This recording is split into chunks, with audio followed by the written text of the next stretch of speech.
6 months. 6 whole months without touching a drop. I should have been proud, right? But sitting alone in this RV, deep in the Great Smoky Mountains, I didn't feel proud. I felt restless, empty. Even the kind of empty that creeps up on you, settling in your bones when there's nothing but the sound of your own thoughts bouncing around your skull. This trip was supposed to be a celebration, a gift to myself for staying clean. I thought the solitude would help me clear my head, maybe give me some perspective. The Smokies had always been a place of peace for me. My dad used to take me camping here when I was a kid, back when life was simple, before the bottle got its hooks into me.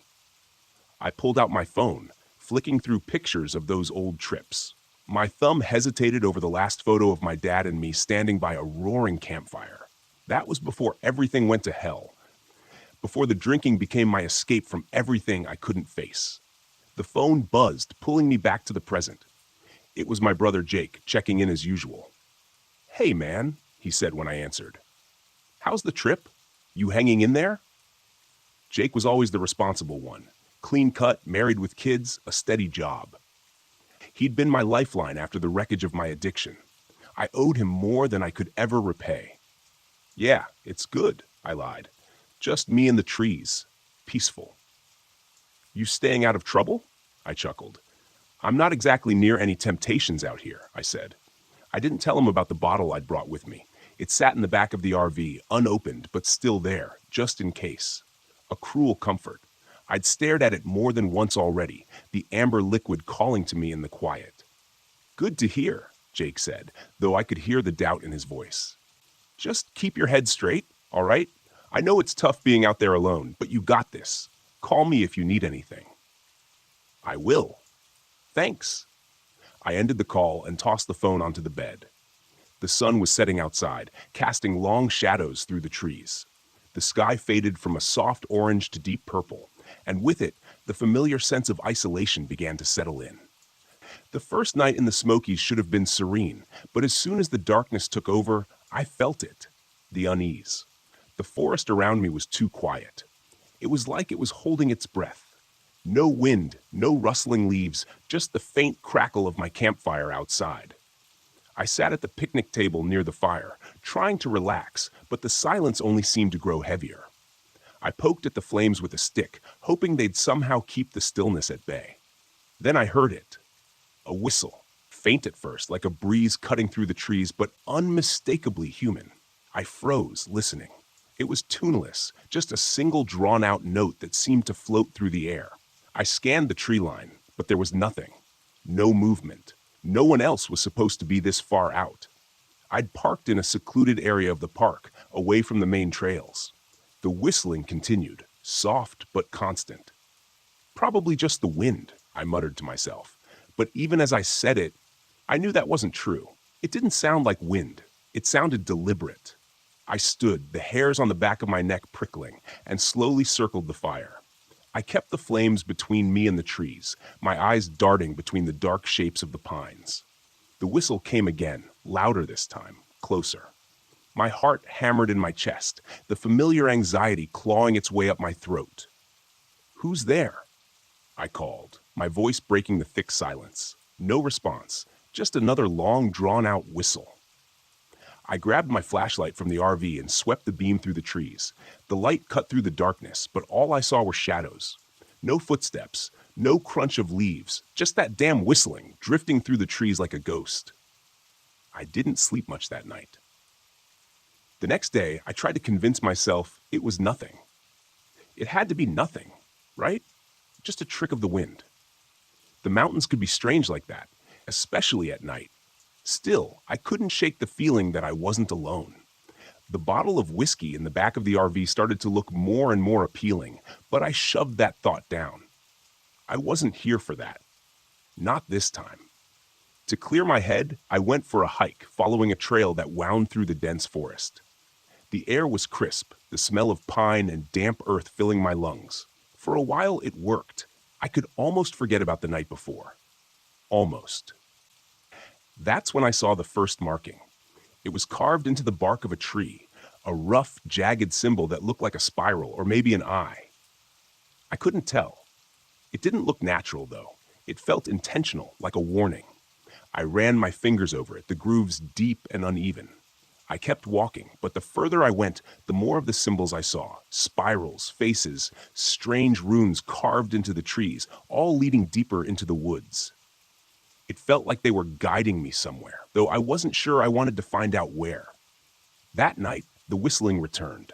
I was sitting by the fire again, trying to keep my mind off the bottle, when the sound came drifting through the trees. This time, it wasn't soft. It was louder, closer. I stood up, flashlight in hand, and scanned the forest. My heart pounded in my ears. My mouth went dry.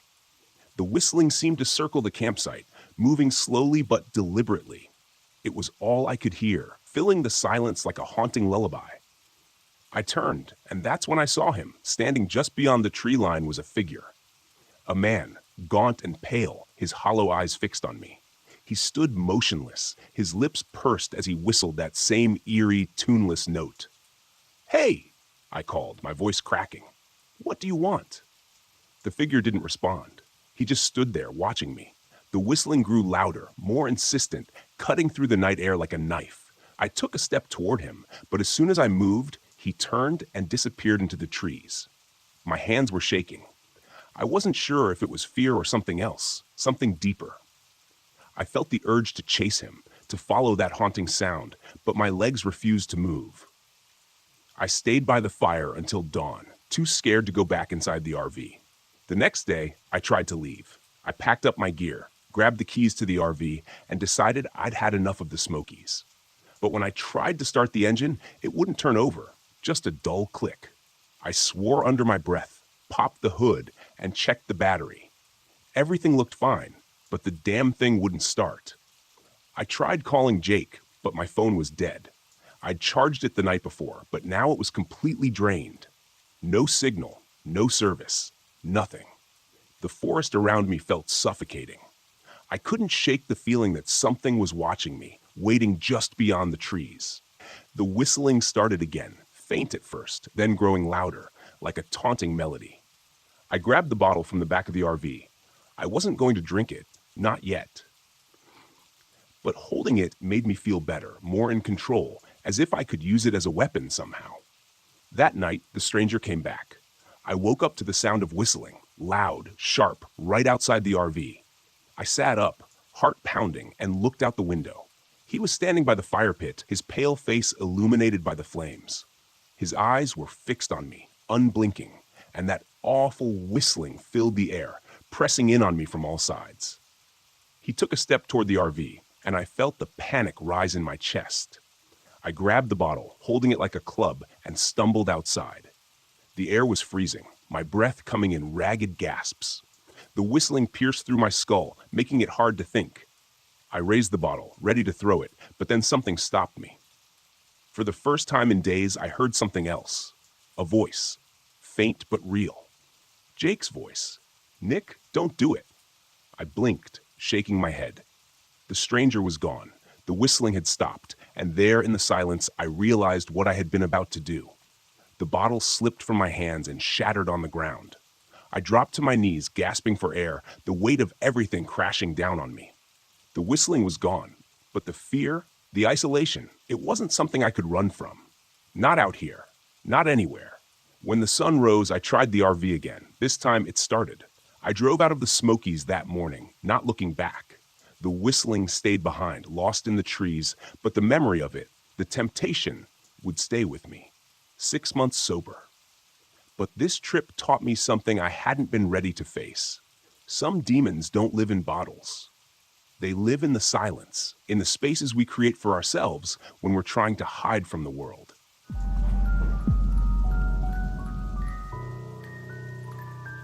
I never wanted to drive Loveland Pass again. I hadn't been back on that stretch of road since the night Marty died, the night his rig went over the edge and disappeared into the fog, like it had never existed. The only thing they found was twisted metal at the bottom of the canyon. I told myself it wasn't my fault, but the guilt stuck to me like oil on a rag, refusing to wash off no matter how many miles I put between me and that place. But Pete called in a favor. He needed me, and I owed him more than I could count. A convoy job through the Rockies, 3 trucks hauling high-value cargo to a research facility in Colorado. It was big money, but more than that, it was for Pete. He convinced me with a laugh over the phone. "Come on, Red, we need your experience out here." What could go wrong? I didn't laugh. Not this time. So there I was, back in the driver's seat of my rig, with Pete leading the convoy, and another trucker, Jerry, bringing up the rear. The snow-capped peaks of the Rockies loomed ahead as we started our ascent through Loveland Pass. The winding road snaked around the mountains, a narrow, dangerous route where one wrong move could send you tumbling into nothingness. The memories hit hard as soon as we passed the first switchback, the same stretch where Marty had lost control. I gripped the wheel tighter, feeling the familiar weight of regret in my chest. I'd spent years avoiding convoys, always driving solo. The ghosts from that night hadn't let me forget, and now I was back, like I was inviting them to haunt me all over again. "Red, you still with us?" Pete's voice crackled over the CB, cutting through my thoughts. I pressed the mic. "Yeah, still here. Roads are getting slick. We should take it slow." Pete agreed, and we settled into the grind, navigating the treacherous turns with caution. The sun had set hours ago, and now only the thin beams of our headlights cut through the growing darkness. The fog rolled in thick and fast, curling around the edges of the road like ghostly fingers. That's when I saw it up ahead. Just barely visible through the fog was a pair of headlights. They flickered like a dying flame, appearing and disappearing in the swirling mist. I squinted, leaning forward, trying to get a better look. It was a truck, no doubt about it. But there was something familiar about the way it moved, the way it hugged the curves of the road like it had been driving this route for years. I keyed the mic again. "Pete, you see that truck up ahead?" Silence. Then Pete's voice came through, confused. "There's no truck, Red. Just us." I glanced in the mirror. Jerry's headlights were still behind me, steady and unchanging. But the truck in front? It wasn't one of ours. I let go of the mic, my gut tightening. Maybe it was a local driver, someone familiar with the area. But as I watched it more closely, I knew that wasn't right. The truck was old, real old, the kind of rig you didn't see much on the road anymore. And then it hit me, hard and fast. The paint job, the faded red stripe down the side, the same color as the one Marty had on his rig. My chest tightened. "No," I whispered, gripping the wheel so tight my knuckles went white. It couldn't be Marty's truck. It was gone, destroyed, crumpled at the bottom of a canyon. But this was his rig. It had to be. The headlights flickered again, and then the truck was gone, swallowed by the fog like it had never been there. "Red, you good back there?" Pete's voice crackled through again. I didn't respond right away. My pulse was racing, my hands slick with sweat. I glanced around, looking for any sign of the truck, but the road was empty. "Yeah," I said finally, my voice shaky. "Just seeing things." But I wasn't seeing things. Not this time. We kept moving, the road winding higher, the fog thickening. The curves grew sharper, and the guardrails seemed to disappear into the mist, making it feel like we were driving on the edge of the world. That's when the CB crackled again. But this time, it wasn't Pete or Jerry's voice. "Red, you gotta help me." The voice was faint, distorted, but I recognized it immediately. My heart stopped. "Marty?" I whispered, disbelief creeping into my voice. The radio stayed silent for a moment, but then it came again, clearer this time, like the words were being dragged through the static. "Red, help me. I can't hold on." I dropped the mic. This wasn't real. It couldn't be. Marty was dead, gone. But that voice, it was his, down to the rasp he always had when he called me Red. I hadn't heard it in years, and yet here it was, crackling through the radio like a ghost from the past. I tried to shake it off, tried to convince myself it was just some weird interference. But the road ahead seemed to twist and shift unnaturally, like the mountains themselves were trying to trap us in. I checked my mirrors again, half expecting to see the ghost truck reappear. But there was nothing, just the thick, swirling fog. "Pete, something's not right," I said into the mic, trying to keep my voice steady. "We should stop, let the fog clear." "Negative, Red. We've got a tight schedule. Keep moving."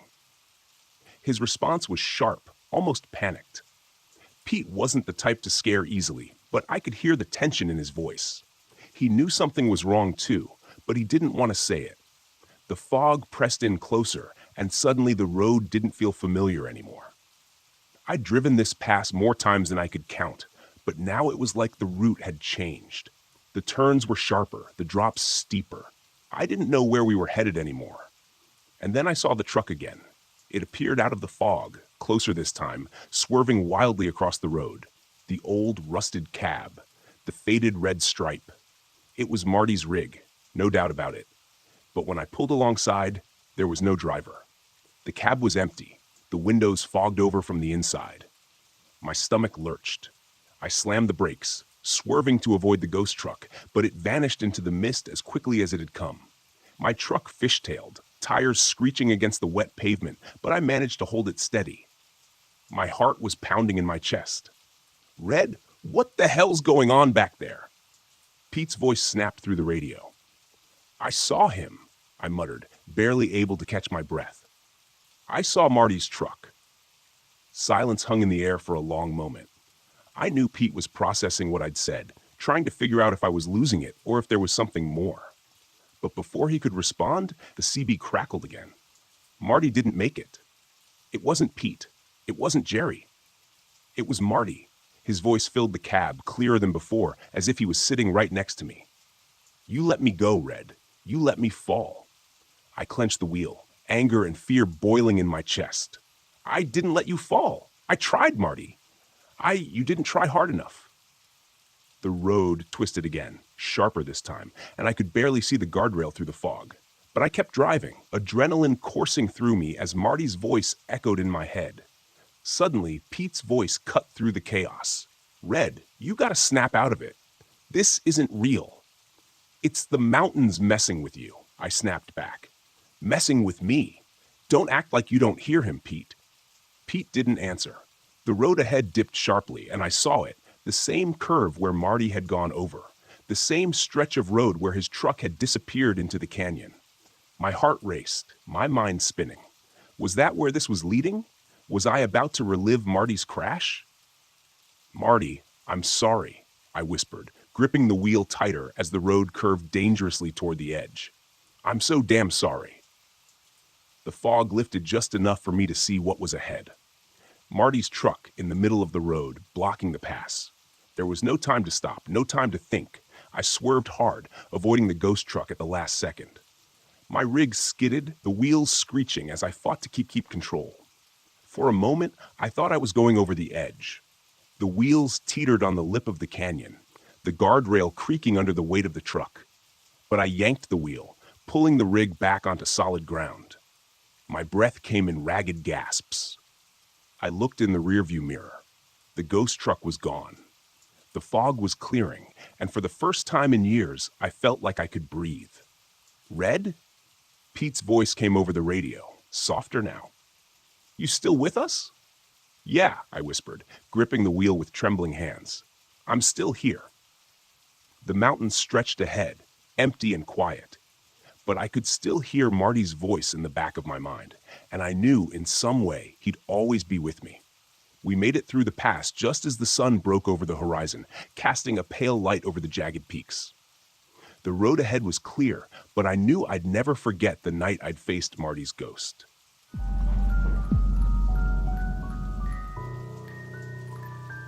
There's a kind of silence that creeps up on you when you're driving long stretches of road at night. The engine hums, the tires hiss against the pavement, and everything else just falls away into the dark. I used to like that silence, back when the road was a refuge, a way to keep the past buried. Now, though, that silence had taken on a different weight. I couldn't shake the feeling that something was waiting out there in the fog. My name's Jack Evans, Slick to those who know me well, and I've been hauling loads across this country for over 15 years. Before that, I worked as a commercial diver, recovering lost cargo off the coast. But the sea and I had fallen out. I thought getting into trucking would keep me far away from the water. Funny how life has a way of dragging you back to the places you least want to go. Tonight, I was hauling a sealed container bound for a shipyard near Bar Harbor, Maine. Simple job. No questions asked, just get it there. The kind of job I used to take without a second thought. But the client's vagueness about the cargo and the extra cash to stay quiet left a sour taste in my mouth. Still, money's money, and I wasn't one to dig too deep. The fog rolled in thick as I drove north along Route 1, the coastal highway running parallel to the sea. I knew this stretch of road well enough to navigate it blind, but tonight the fog seemed thicker, heavier. The GPS had started acting up about an hour ago, rerouting me onto older, narrower roads. I assumed it was just a glitch. Old systems didn't handle the coastal areas too well. But now, my gut was telling me something else. As I passed another turnoff toward the cliffs, the GPS blipped again, rerouting me to an unnamed road that curved down toward the coast. My knuckles whitened around the wheel as I considered pulling over to reset the system. Something was wrong. The hairs on the back of my neck prickled, the kind of feeling you get right before a storm hits. Just then, the CB radio crackled to life. "Jack!" The voice was faint, distorted, as if it was coming from underwater. My stomach tightened. No one was supposed to be on this frequency. Hell, I hadn't talked to anyone in hours. "Jack, help me." I snatched the mic off the dash and keyed it up, trying to keep my voice steady. "Who is this?" No answer. Just static. I stared at the radio, willing it to stay quiet, but the voice came through again. This time, clearer, like the static was peeling away. "Jack, why didn't you come back?" I slammed the mic down and tried to focus on the road, but the memory of that voice hit me hard. It couldn't be. It was impossible. But it sounded just like Dave, my old diving partner, the guy who drowned 6 years ago in that accident. The accident I'd been running from ever since. "Get a grip, Slick," I muttered, rubbing a hand across my face. The long hours on the road, the fog, it was all getting to me. That's what it had to be. Just the past sneaking up, trying to claw its way back into my head. But the voice, it was so real. I pushed the pedal down, speeding up as the road twisted and dipped closer to the coastline. The fog was thicker here, swirling in dense, wet waves, and the smell of salt water filled the air. The engine sputtered just for a second before roaring back to life.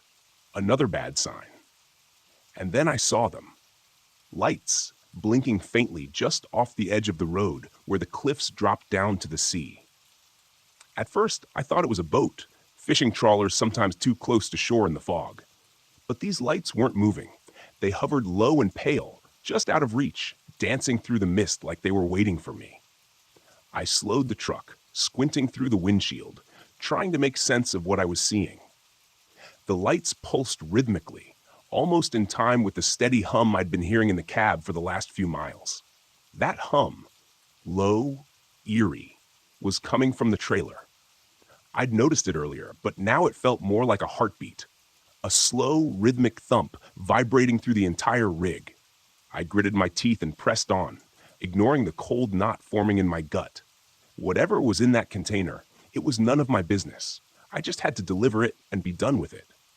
But the lights, the fog, the voice on the radio, it all felt like the past was creeping up behind me, wrapping its icy fingers around my throat. "Jack." The voice hit me again, this time loud and clear, like Dave was sitting in the passenger seat. I nearly swerved off the road, my heart pounding in my chest. "Stop it!"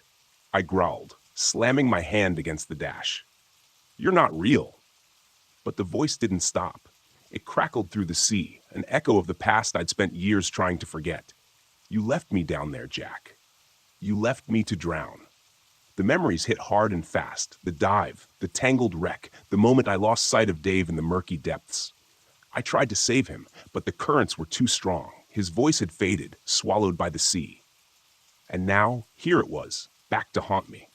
The road narrowed, and the fog pressed in closer, suffocating. My truck's engine sputtered again, the headlights flickering. I pulled over, heart racing. The hum from the trailer grew louder, more insistent. Whatever was in that container, it wasn't just cargo. It was something alive. Something old. I stepped out of the cab, the cold air biting at my skin as I walked around to the back of the truck. The fog clung to everything, thick and wet, muffling the world in a heavy silence.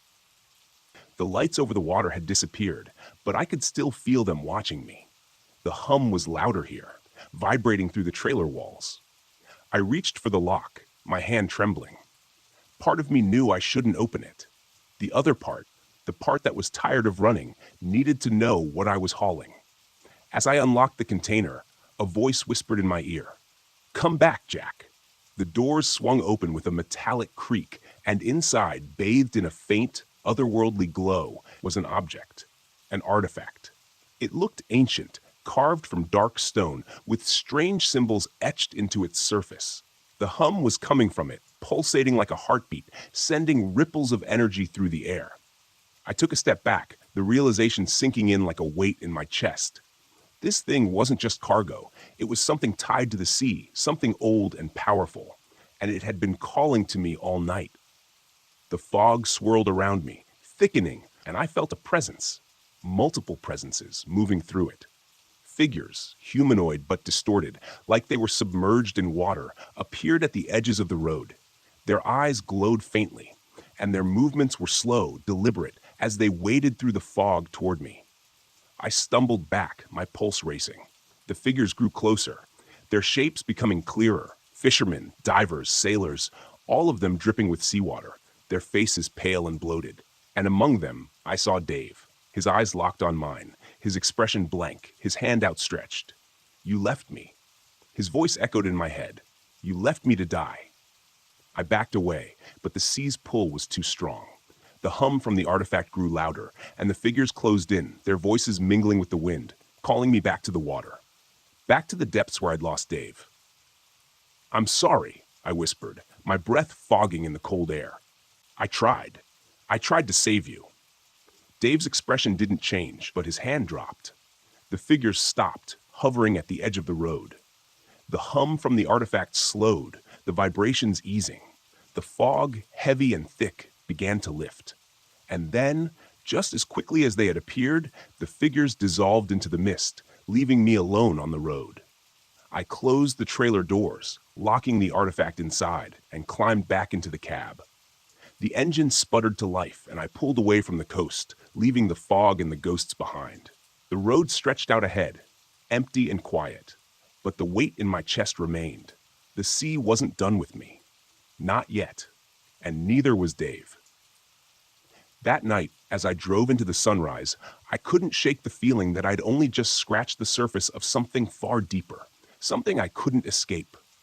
The road may have saved me this time, but the echoes from the deep were still calling. Let me know if you'd like this formatted for a story collection or manuscript. It's a great piece of eerie atmospheric horror.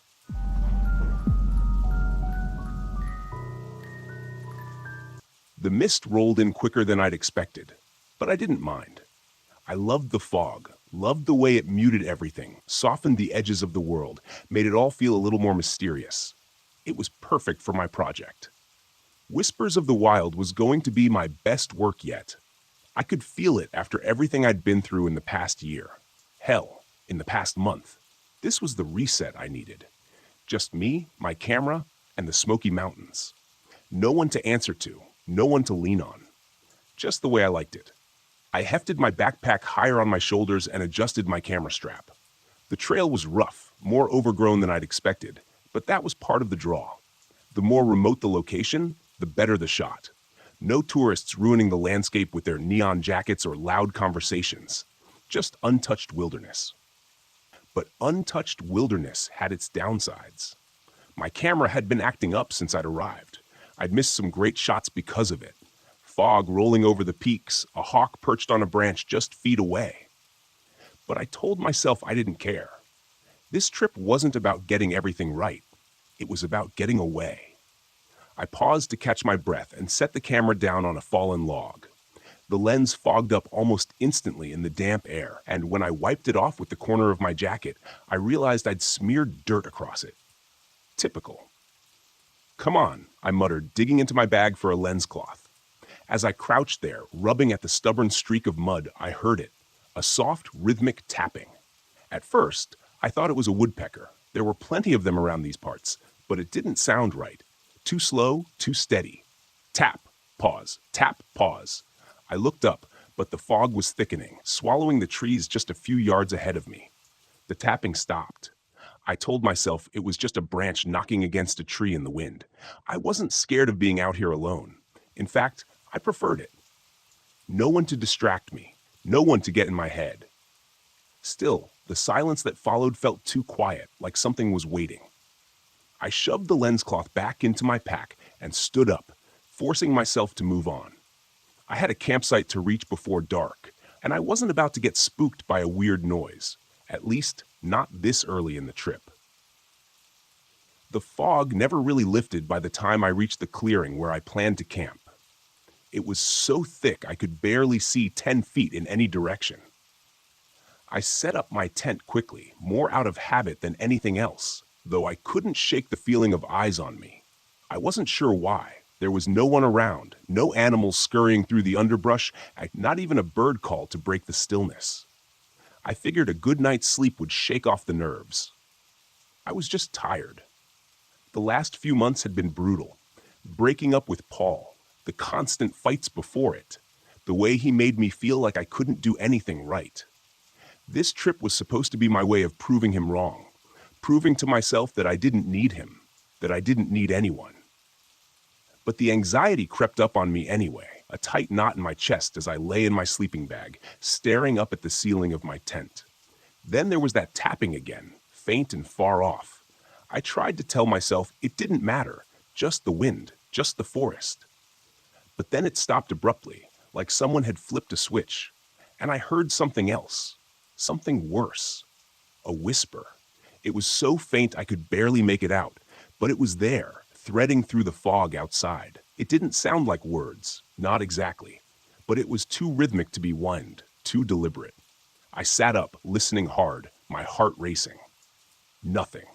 I grabbed my flashlight, clicked it on, and aimed it through the thin walls of the tent. Just mist and shadows. The whispering stopped, but the silence that followed felt alive, thick with something I couldn't name. I switched off the light, telling myself I was just being paranoid, but deep down, I knew something wasn't right. The next morning, I packed up quickly. I wasn't scared, I told myself. I just wanted to get moving. The fog had lifted slightly, but the forest felt wrong somehow, like it was holding its breath. I didn't like it. I wanted to get to higher ground, get some better shots, and move on. By midday, I'd made it to a rocky ridge that overlooked a valley. It was beautiful, exactly the kind of shot I'd come for. The fog clung to the trees below, creating a sea of white with the mountain peaks poking through like islands. I snapped a few photos, trying to ignore the gnawing feeling in my gut. When I reviewed the pictures on my camera, my breath caught in my throat.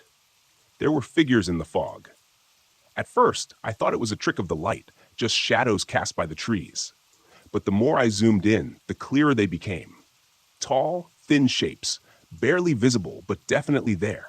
Human, or something like it, standing motionless among the trees, watching me. I whipped my head around, scanning the valley below. There was no one, just mist and trees. But in the photos, the figures were there. I lowered the camera, heart pounding. I hadn't imagined it. I couldn't have. And yet, the air around me felt suddenly cold. Not the kind of cold that comes with a change in the weather. This was different, deeper, like it had seeped into my bones. I should have left right then, packed up, and headed back to the main trail. But I didn't. I couldn't shake the feeling that something was keeping me here, pulling me deeper into the wilderness. That night, I camped by a small stream. I hadn't seen any more figures, but the unease clung to me like a second skin. I felt like I was being watched constantly. Every time I looked over my shoulder, there was nothing there, but the feeling wouldn't go away. I built a fire, more for comfort than warmth, and tried to distract myself by reviewing the day's photos. That's when I noticed something else. The figures in the fog weren't in just one picture. They were in all of them, some barely visible, others clearer, standing in groups or alone, always watching, always there. My hands started shaking, and I nearly dropped the camera. It was impossible. I'd been out there for hours, and I hadn't seen anyone. Not a single hiker, no animals, no birds. But there they were, in every shot. Suddenly, the whispering started again. It was louder this time, closer. I stood up, flashlight in hand, scanning the trees. The beam of light cut through the mist, but I couldn't see anything. Still, the whispering grew louder, like it was circling me, coming from all directions at once. "You shouldn't be here." That's what it sounded like. A woman's voice, soft but firm, blending with the rustling leaves and flowing water. It wasn't clear, not exactly, but the meaning was clear. I wasn't welcome. I swallowed hard, my heart pounding in my chest, and backed toward the tent. The whispering followed me, growing sharper, angrier. My flashlight flickered, and for a brief second, I saw her. She stood at the edge of the trees, tall and thin, dressed in old, ragged clothes. Her face was pale, hollow-eyed, and filled with sorrow. She didn't move. She just stood there, watching me with an intensity that made my skin crawl. Then, just as quickly as she appeared, she was gone. The flashlight flickered back to life, and the whispering stopped. I didn't sleep that night. By the time dawn broke, I knew I had to leave. This wasn't some trick of the mind.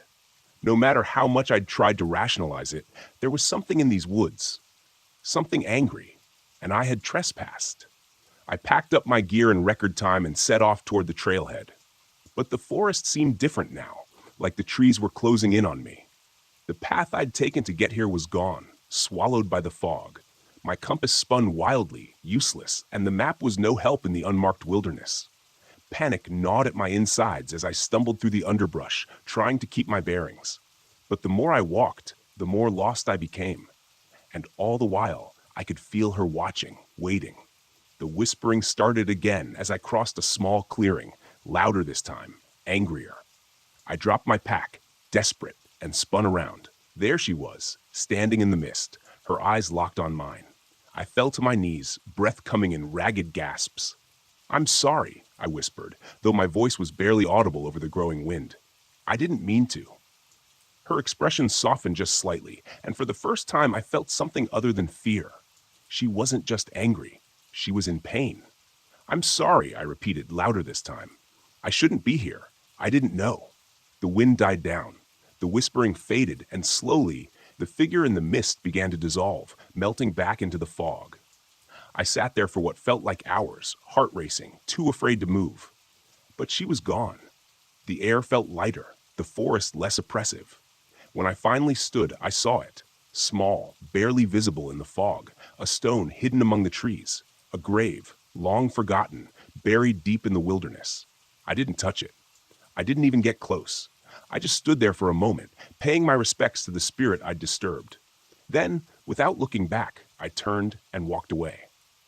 I made it out of the Smokies that day, but the images, the figures in the fog, the woman's sorrowful eyes, followed me. I never published the photos from that trip. Some things I realized weren't meant to be captured. Some things were meant to be left alone.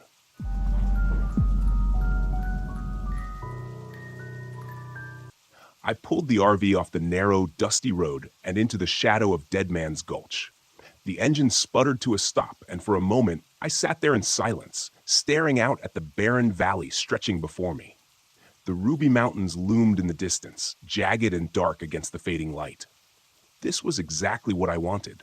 Isolation, quiet, and a place where the world couldn't find me. The RV had become my escape after Laura died. I could roam wherever I wanted, park wherever I pleased, and it felt like a kind of freedom. But now, sitting here in the middle of nowhere, I couldn't shake the feeling that I wasn't alone. The place had a weight to it, like the air was thick with something unseen, something waiting. I climbed out of the RV and stretched, the dry desert air biting at my skin as the temperature dropped with the setting sun. Dead Man's Gulch was as desolate as it sounded.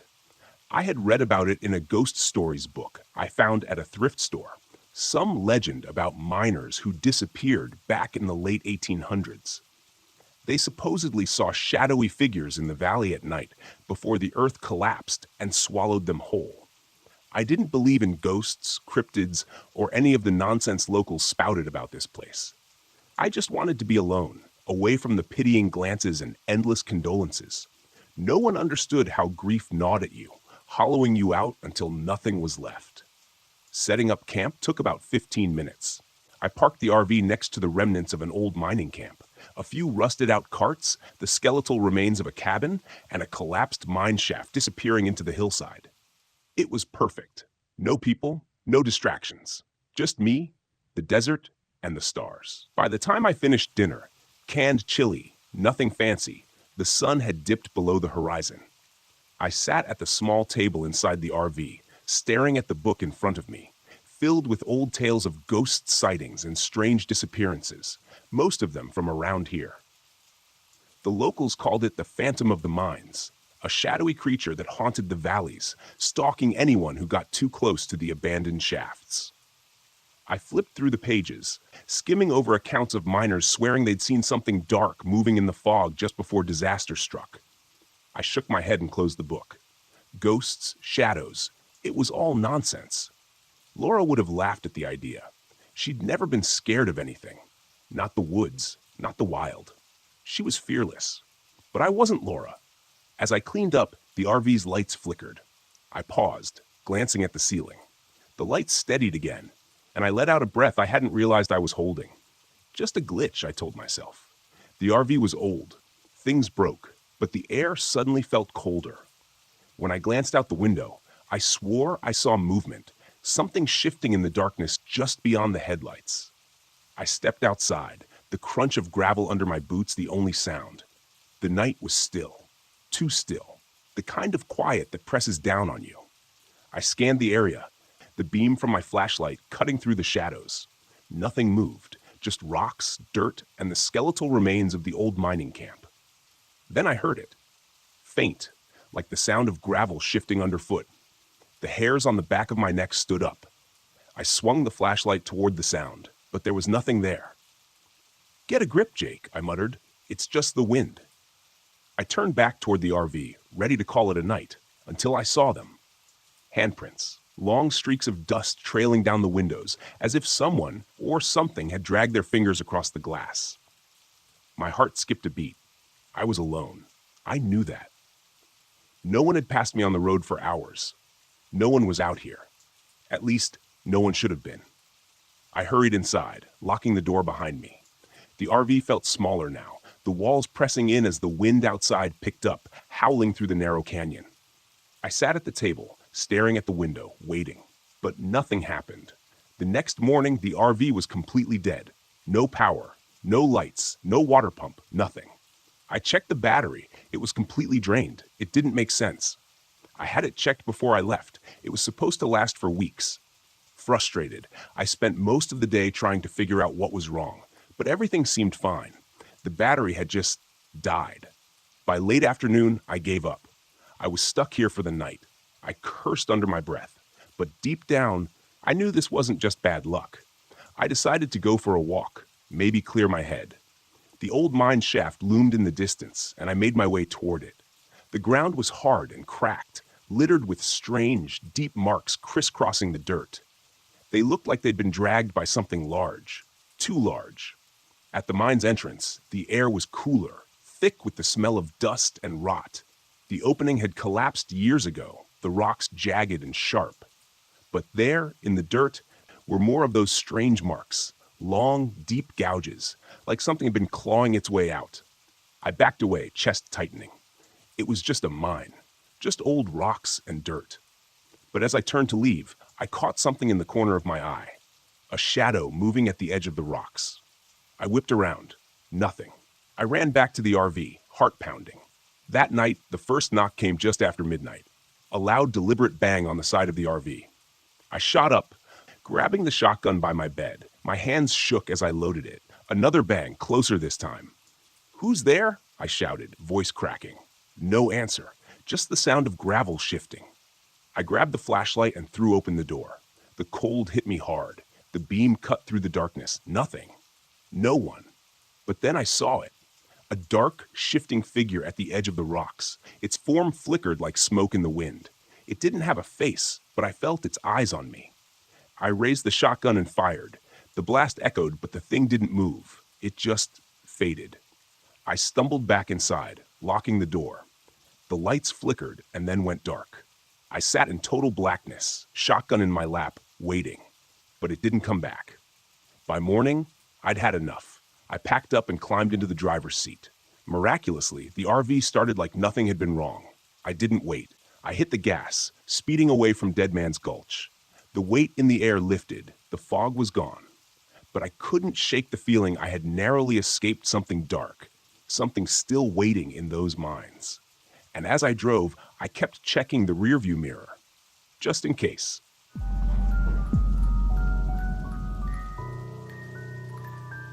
I wasn't supposed to be here. Not really. Not in this forest. Not sitting in this RV, staring at the tall trees outside, wondering if this trip would be my last. Gifford Pinchot National Forest had been Karen's idea years ago. She had this way of looking at the world, seeing the beauty in everything. She wanted to camp here, hike the trails, soak in the stillness of the ancient trees. I didn't get it then. Too caught up in work, too busy to care. But now, it was all I had left. It had been a year since she died, and I still couldn't make sense of it. A car accident on a quiet street. Just like that, she was gone. And I was left stumbling through life, trying to figure out how to exist without her. This trip was my last attempt at finding something, anything, that made sense. So here I was, parked deep in the middle of nowhere, hoping that the forest would somehow offer answers. I didn't know what else to do. The trees stretched up into the sky, their thick trunks casting shadows that lingered even in the daylight. It was beautiful, in a way, but it felt empty without her. I could almost hear her voice telling me to look at the wildflowers or marvel at the way the sunlight filtered through the branches. I stepped out of the RV. The cool, damp air wrapped around me. The scent of pine and moss was thick, earthy. Everything seemed so alive, and yet all I could feel was the weight of the past pressing down on me. I started a small fire, just like I'd done the past few nights, and sat there watching the flames dance. The crackling wood was the only sound in the stillness. That's when I heard it. Footsteps. They were faint, barely audible over the fire, but distinct enough to make me stand up, heart pounding in my chest. I looked around, scanning the tree line, but saw nothing, just shadows. I told myself it was probably a deer, or maybe some other animal, but the feeling stuck, the sense that someone was watching me. I wasn't alone. I sat back down, trying to shake the unease, but it lingered. I couldn't stop thinking about the old man I'd met the day before, Edgar. He'd been wandering the campground when I arrived, his wrinkled face covered in a scruffy beard, eyes sharp despite his age. He was friendly enough, but there had been something off about him. "You came at the wrong time," he'd said, staring at me with a knowing look. "Why is that?" I'd asked, brushing it off. "Some things shouldn't be disturbed, especially at night. The forest, it has its secrets." I didn't know what to say to that, so I didn't respond. But his words stuck with me, replaying in my mind as I sat by the fire. What did he mean by secrets? What was he talking about? I hadn't thought much of it at the time, but now, sitting in the dark with the fire flickering low, I couldn't shake the feeling that there was something more to what he'd said. The wind picked up, making the trees sway, their branches creaking overhead.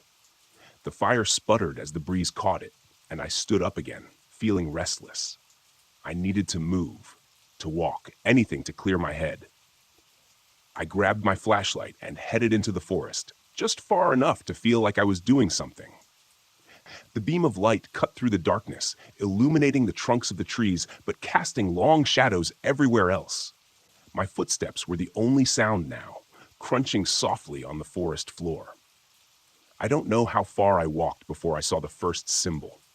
It was carved into the bark of a tree, a spiral-like shape that looked old, weathered by time. I crouched down, running my fingers over it. It was smooth, unnaturally so, like it had been carved recently. I stood up, shining the light around, and spotted more symbols carved into the trees at odd intervals. Spirals, faces, shapes that made no sense. They all seemed to be pointing deeper into the forest, like a trail leading me somewhere. A chill ran down my spine. I turned back, trying to ignore the nagging curiosity that pulled at me. I wasn't here to chase after strange carvings. I was here to... Well, I didn't know why I was here anymore, but this wasn't it. As I made my way back toward the RV, the air seemed heavier, colder. I couldn't hear the wind anymore, and the shadows seemed darker. The feeling that I was being watched returned, stronger this time, like someone or something was following me.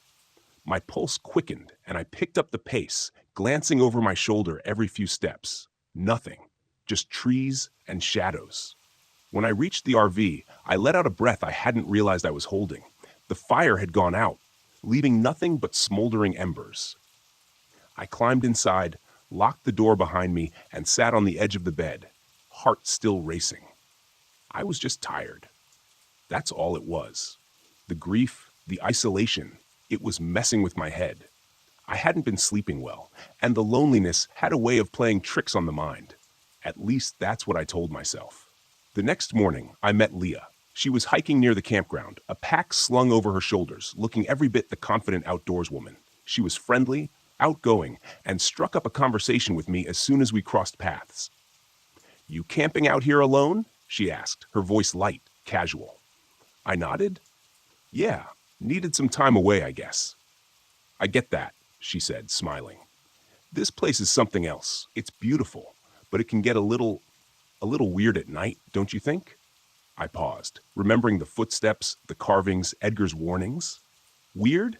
I asked. "How strange it can feel out here after dark. Just stories, old legends. You know how it is with places like this. Every forest has its ghost stories." I tried to keep my tone neutral, but the unease from the night before still lingered. She smiled again, but this time there was something in her eyes like she knew more than she was letting on. "Just be careful. It's easy to get lost out here," she said. With that, she waved and continued down the trail, disappearing into the trees. I watched her go, wondering if I should have said more, asked her what she meant, but I didn't. I spent the rest of the day at camp, trying to relax, but the sense of unease only grew stronger.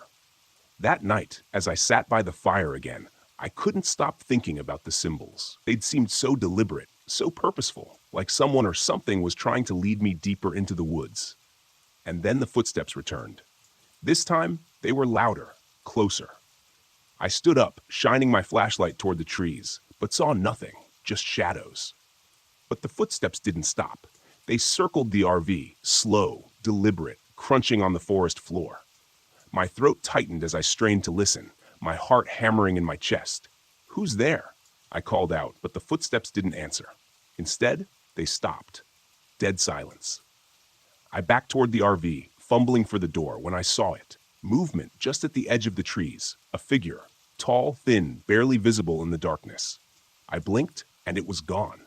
I bolted inside, slamming the door behind me, my breath coming in short gasps. What the hell was happening? I sat there for hours, staring at the door, waiting for something to happen, but nothing did. The next morning, Leah was gone. Her tent was still there, her pack sitting neatly outside, but she was nowhere to be found. I searched the area, calling her name, but the forest was silent. It didn't make sense. People didn't just vanish like that, not without a trace. I thought about Edgar, about the stories he'd told, the forgotten one he'd called it, a legend about a man who'd wandered too far into the forest, losing himself until he became part of the land itself.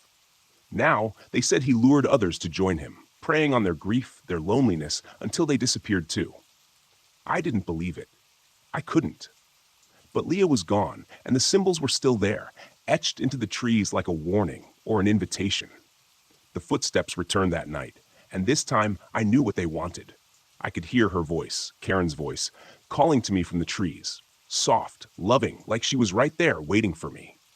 "Derek," she whispered, "come find me." My heart ached, torn between the impossible and the undeniable. I knew it wasn't real. I knew it, but I wanted to believe it was. I stepped outside. The cold air bit at my skin. The forest was dark, silent, but the voice was there, guiding me. I walked toward the trees, my feet moving on their own, drawn by the sound of her voice. "Derek," she called again, "don't leave me." I stopped at the edge of the woods, staring into the darkness. I could see her now, just beyond the first row of trees, her face, her smile. She was there, waiting for me. But something was wrong. The shadows around her shifted, twisting like they were alive. Her eyes, once warm and familiar, were hollow, empty. I took a step back, the spell breaking. This wasn't Karen. I turned and ran back to the RV, back to safety. The forest seemed to close in around me, the trees pressing in as the voice grew louder, angrier. Derek! I slammed the door behind me, heart pounding, breath coming in ragged gasps. I could still hear her screaming my name from the trees. But I didn't go back. I couldn't. I left Gifford Pinchot the next morning, the RV's engine sputtering to life as I drove away. I didn't look back. I didn't need to. The forest had its secrets. I wasn't meant to know them.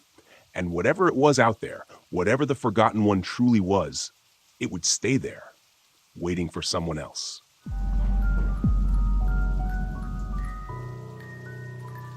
I never wanted to take the job, not this one.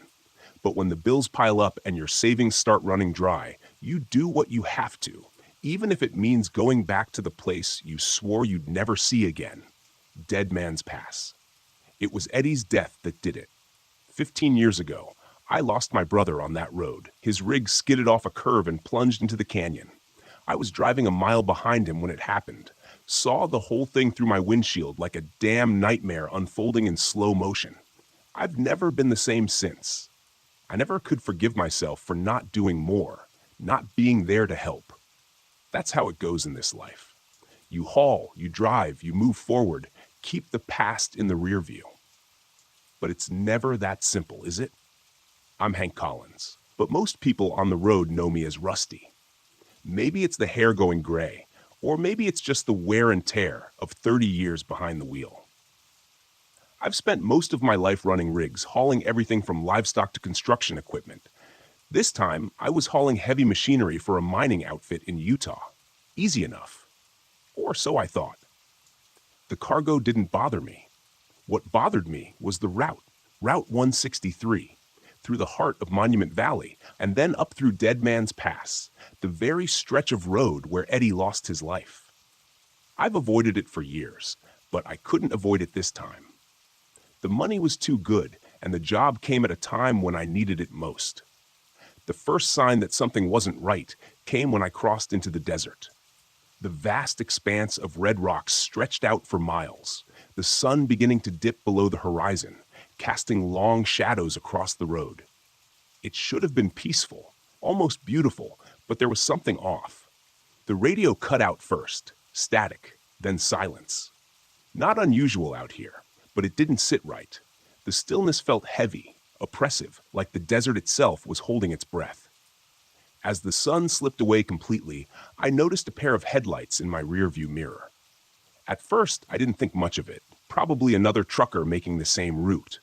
But as the miles passed, those headlights didn't get closer. They stayed there, far back but steady, like whoever it was didn't intend to pass or fall behind, just keeping pace. I tried to shake it off, focusing on the road ahead. The canyon walls began to rise on either side of me, the road narrowing as I approached Dead Man's Pass.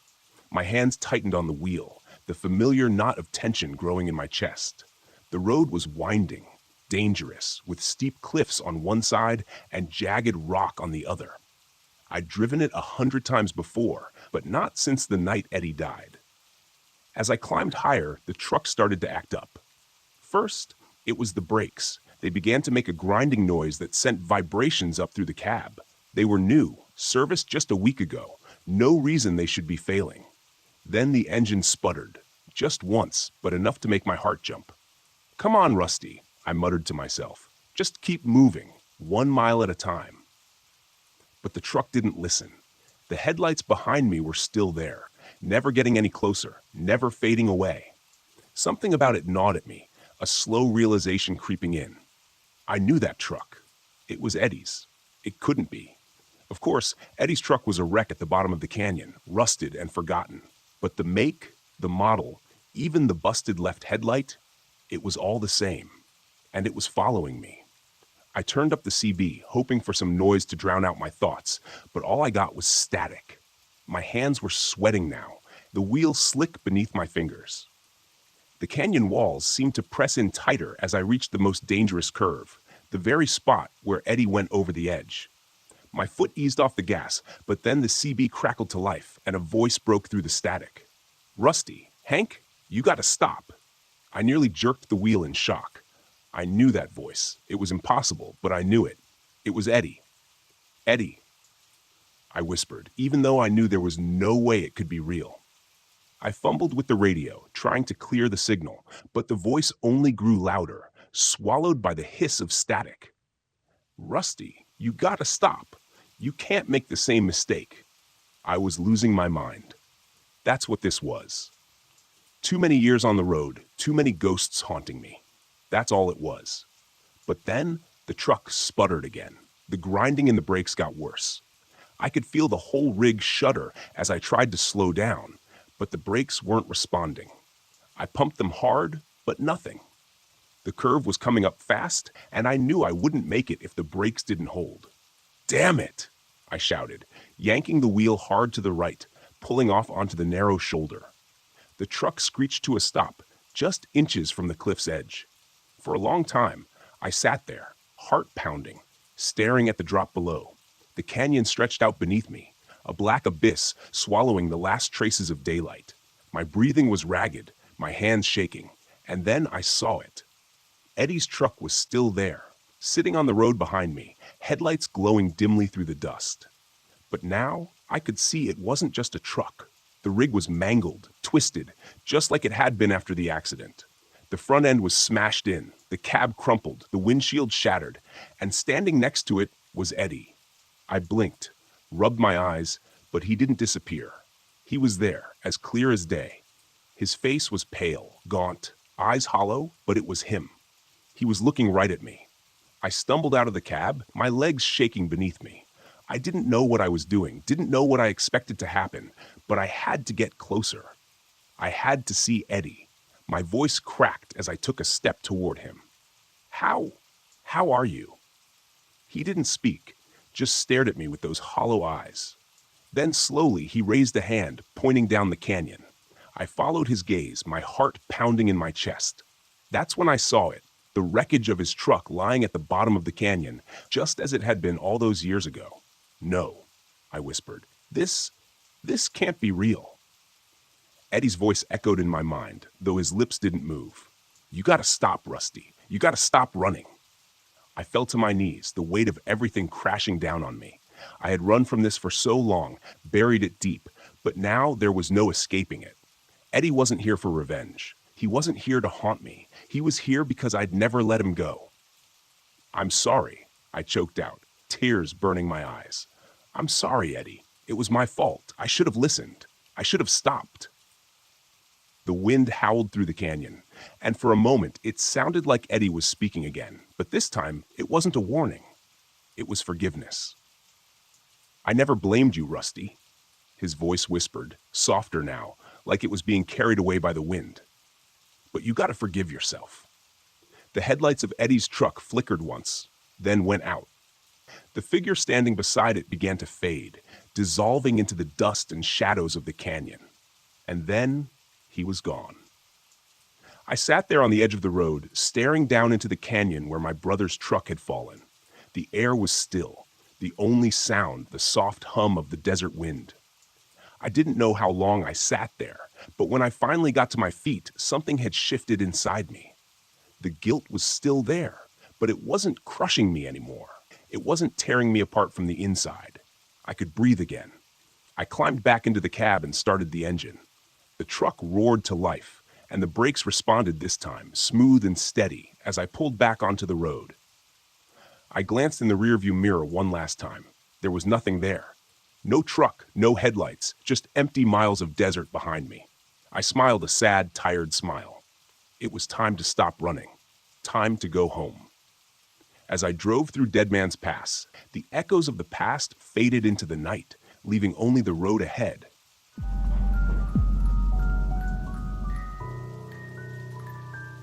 We thought we knew the Ozarks. Matt swore up and down that Mark Twain National Forest was a hidden gem, untouched trails, beautiful vistas, perfect for a 3-day backpacking trip.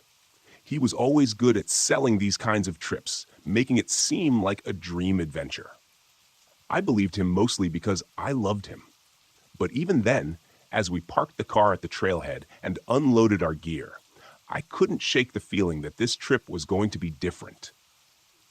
Looks like we're in for some real wilderness this time, Kyle said, flashing a grin.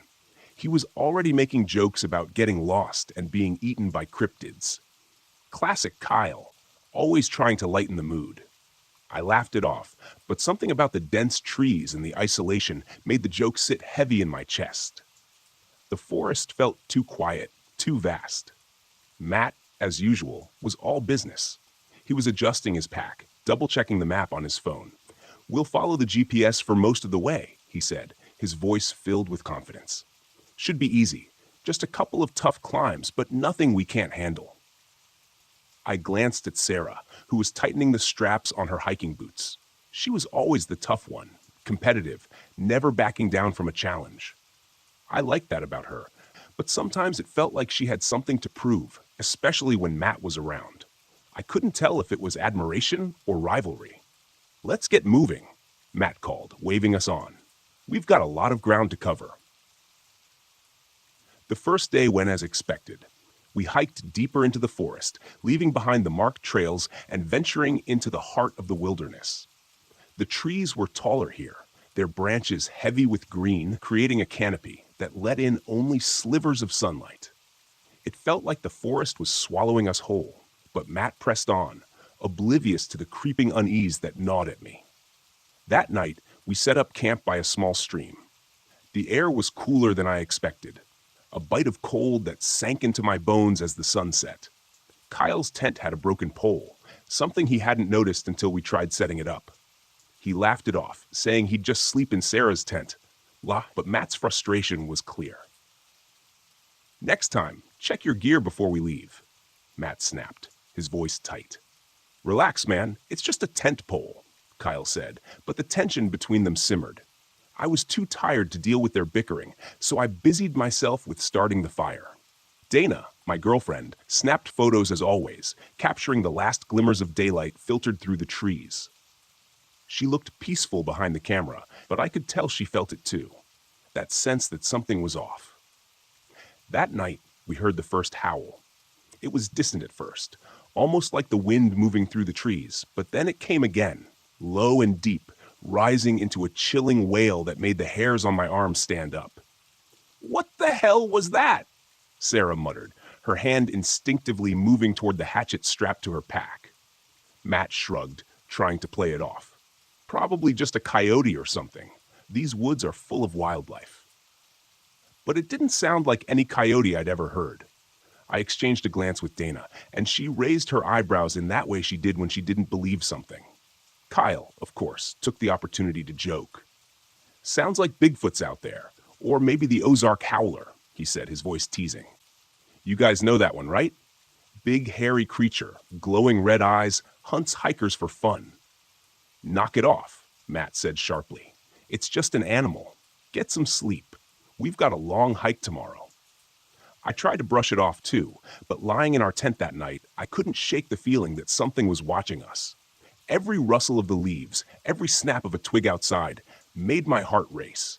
I must have drifted off at some point, but it was restless sleep. The next morning, Dana told me she'd seen something outside the tent, just for a second, but she was sure of it. Red eyes. "I saw red eyes, Matt," she said softly. I laughed nervously, thinking she must have been half asleep. "Maybe it was just a trick of the light," I said, though even I didn't believe it. I hadn't told anyone about the dreams I'd had, the sensation of being watched, hunted, like we were intruding on something that didn't want us there. Day 2 was worse. The forest grew denser, the path less defined, and the GPS signal flickered in and out.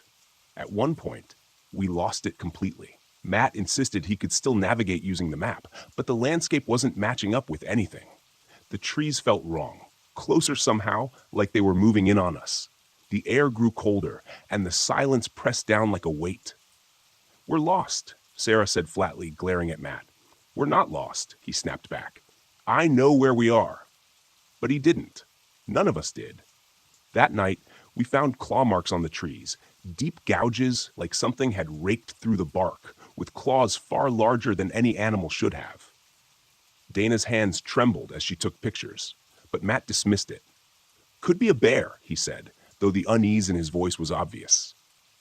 "That's not a bear," Kyle muttered, his earlier joking tone gone.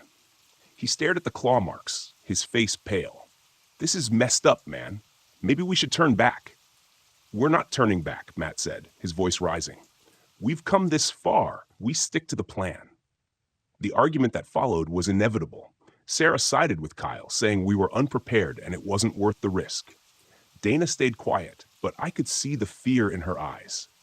Matt, stubborn as ever, refused to admit we were in over our heads. We set up camp again that night, and the howling returned.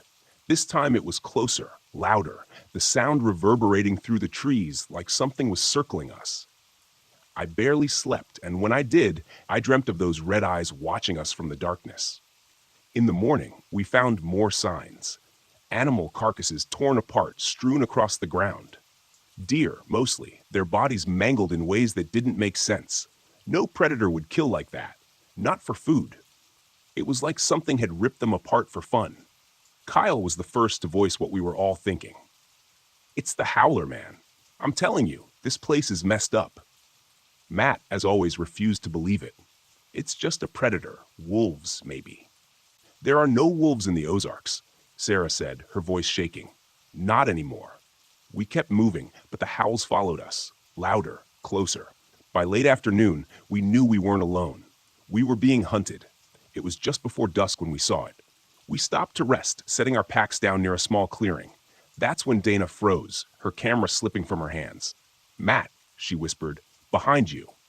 I turned just in time to see it step out of the trees, hulking, shadowy, with glowing red eyes that burned through the dim light.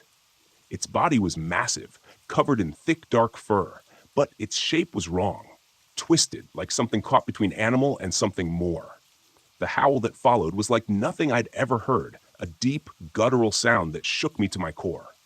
It didn't charge. It didn't attack. It just stood there, watching, as if daring us to move.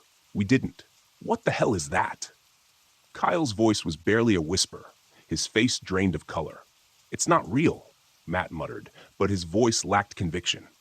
Dana grabbed my arm, her fingers digging into my skin. "We have to go," she said, her voice trembling now. The creature tilted its head, almost curious, its red eyes glowing brighter. Then, with one last bone-chilling howl, it slipped back into the trees. We didn't wait to see if it would return. We packed up in record time and started moving fast, too fast.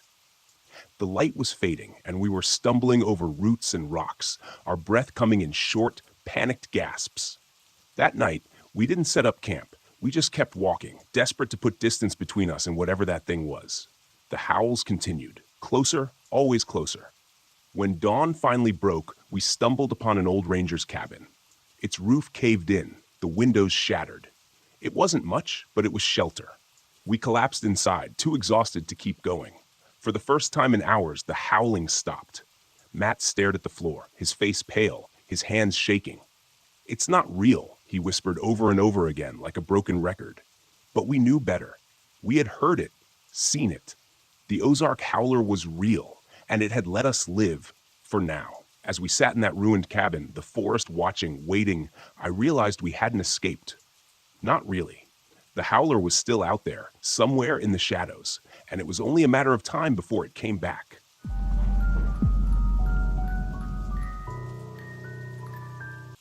I had been staring at the sinkhole for hours. The edges of the earth had crumbled away into a perfect jagged circle, leaving nothing but a gaping void beneath me. It was unnervingly symmetrical, as though the ground hadn't collapsed on its own, but had been carved out by something, or someone. I crouched at the edge, carefully adjusting my geological scanner, but the equipment was giving me nothing but static. The readings were all over the place. "This doesn't make sense," I muttered, tapping the scanner in frustration. I hadn't come all the way to Hollow Creek for faulty data. I took a deep breath and scanned the horizon. The thick pines loomed like sentinels around the campground, the pale light of late afternoon casting long shadows across the landscape. My RV sat parked a short distance away, looking small and vulnerable against the vast wilderness of Chugach National Forest. It was a beautiful place, no doubt. Quiet, remote, exactly what I needed to clear my head. But the silence had a weight to it, an unnatural stillness that gnawed at the edges of my mind. I was here on a solo trip, tasked with investigating the sudden appearance of several sinkholes that had been forming in the area.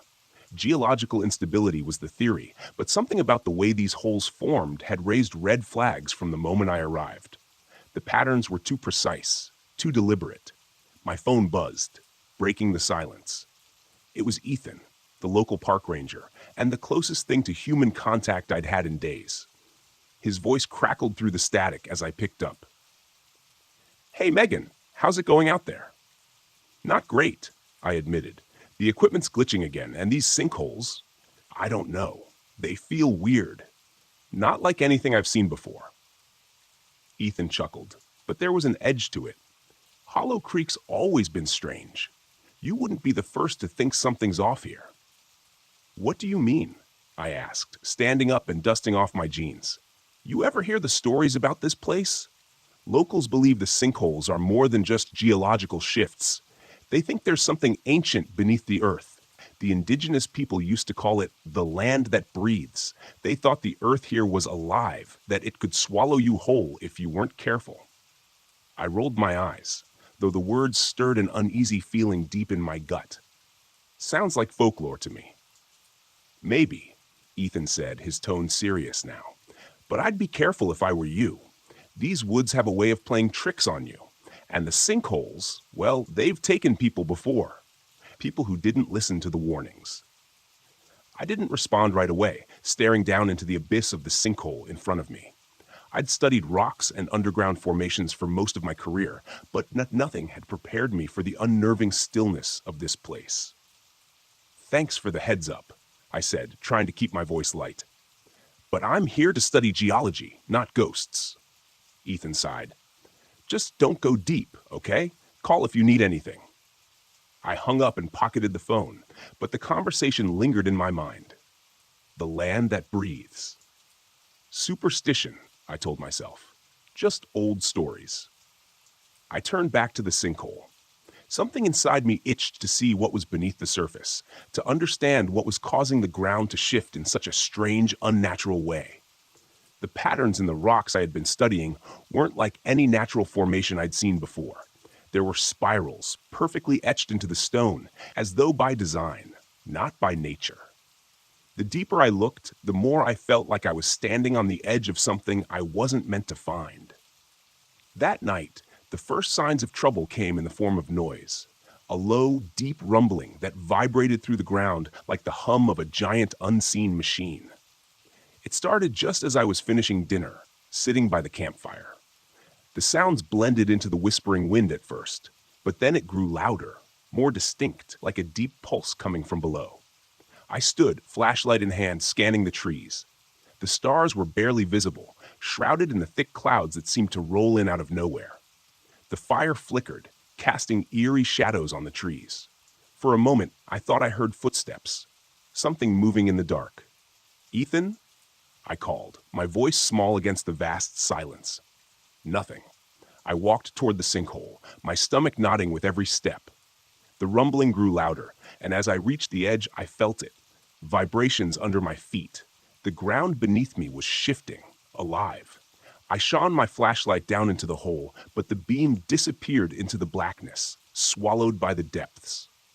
I knelt, running my hand along the edge. The earth was soft, loose, as though it had only recently begun to settle after something had disturbed it. Suddenly, the ground beneath me gave way. I scrambled backward, heart racing, just as a section of the earth collapsed, sending a cascade of dirt and rocks into the sinkhole. I fell onto my back, gasping for air, watching as the hole grew wider, deeper, like a hungry mouth devouring the ground. Adrenaline pumped through me as I backed away, my mind racing. I needed to get out of here. This wasn't normal. This wasn't just a geological phenomenon. Something was moving beneath the surface. Something massive. I rushed back to the RV, the flashlight beam bouncing erratically as I fumbled for the key. But as I reached the door, the ground shook again, harder this time. The sinkhole was growing fast. I had to leave now. But then a thought struck me. What if I was right? What if this was something no one had ever discovered before? If I could just capture proof, if I could document what was really happening here, my work would be revolutionary. I would be vindicated. My mind flashed back to the spirals in the rock, the patterns that had seemed too deliberate to be natural. There was something ancient beneath the earth, and I was so close. I grabbed my gear and rushed back to the edge of the sinkhole. My heart pounded in my chest as I descended carefully into the darkness, lowering myself into the opening. The air grew colder as I went deeper. The walls of the hole were damp and slick beneath my hands. After what felt like an eternity, I reached the bottom. The cavern was vast, much larger than I had anticipated. My flashlight illuminated jagged rock formations, but it was the carvings on the walls that caught my breath. Symbols, spirals etched deep into the stone. They were everywhere, ancient and deliberate. This wasn't just a natural formation. This was a structure, a temple of some kind, buried deep beneath the earth for centuries, maybe longer. I pulled out my camera, hands trembling, and began to record. But as I did, a low, resonating sound filled the cavern. A rhythmic pulse like the beating of a massive heart. I froze, my breath catching in my throat. The walls seemed to vibrate with the sound, the ground shifting beneath my feet. And then, from the shadows, I heard it. Footsteps, heavy, deliberate, coming from the deeper recesses of the cavern. Something was moving toward me, something massive. My flashlight flickered, casting erratic beams of light across the stone walls. I backed away slowly, my heart hammering in my chest. Whatever was in the darkness, it was getting closer. I could feel its presence, a weight in the air, a primal force that made my skin crawl. The footsteps stopped, and then a deep, guttural growl echoed through the cavern. I ran. I didn't look back. The ground trembled beneath me as I scrambled up the wall of the sinkhole, my hands slipping on the loose earth. The growling grew louder, closer, until I could feel hot breath on the back of my neck. I burst out of the sinkhole, gasping for air, and ran toward the RV. The ground shook violently, and as I reached the door, I glanced back. The sinkhole was collapsing in on itself, the earth swallowing it whole. But for a split second, I saw something.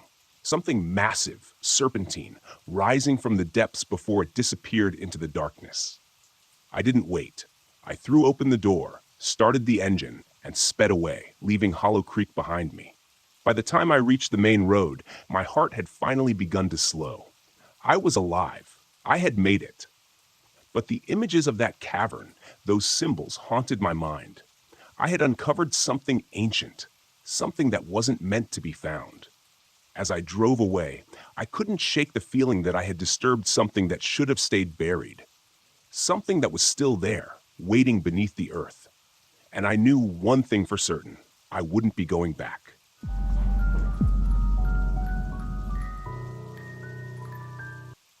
It was still dark when I arrived at Devil's Tower. The silhouette of the monolith rose above the horizon like a jagged alien structure. The first light of dawn barely touched the sky, but the outline was unmistakable.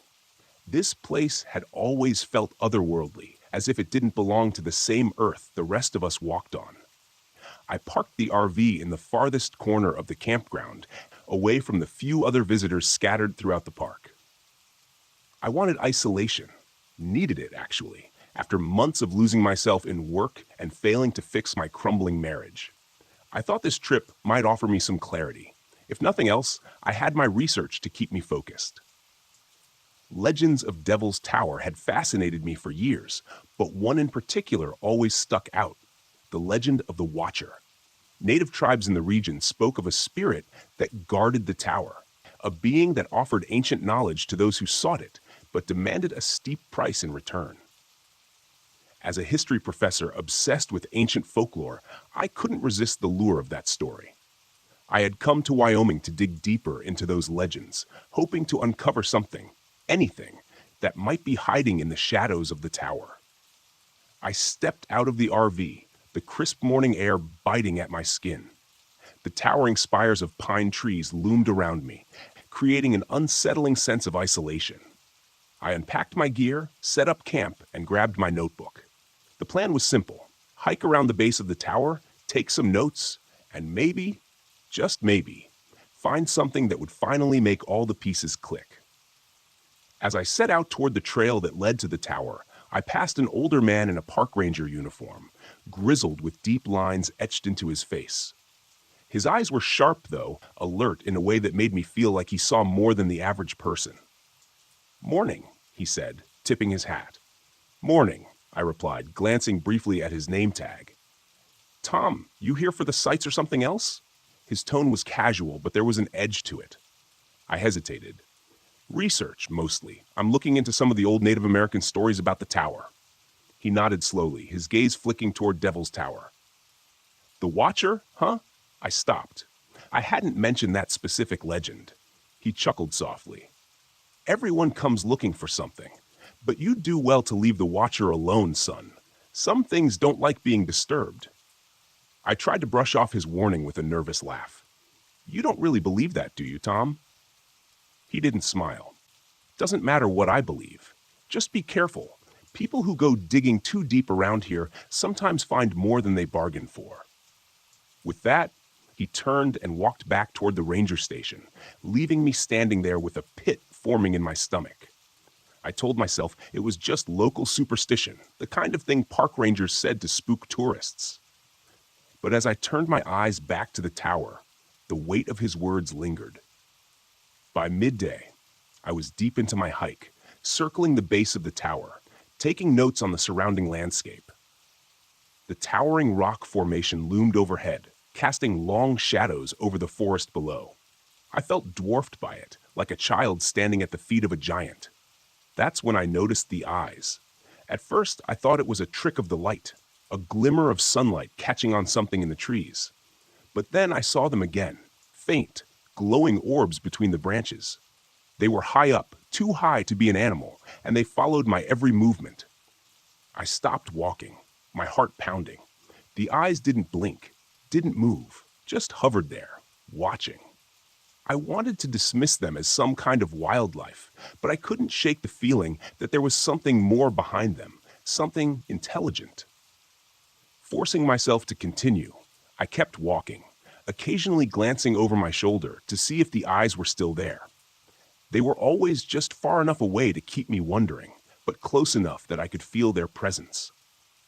When I finally made it back to camp, the unease hadn't left me. I sat by the RV trying to write in my notebook, but my mind kept drifting back to the eyes in the trees, the way they'd followed me, never straying too far, but never coming closer either. The sun dipped below the horizon, casting the campground in shadow. The tower loomed in the distance, a dark silhouette against the purple sky. The fire I'd started crackled weakly, the flames flickering as if they too were uncertain about staying here. I tried to convince myself it was nothing.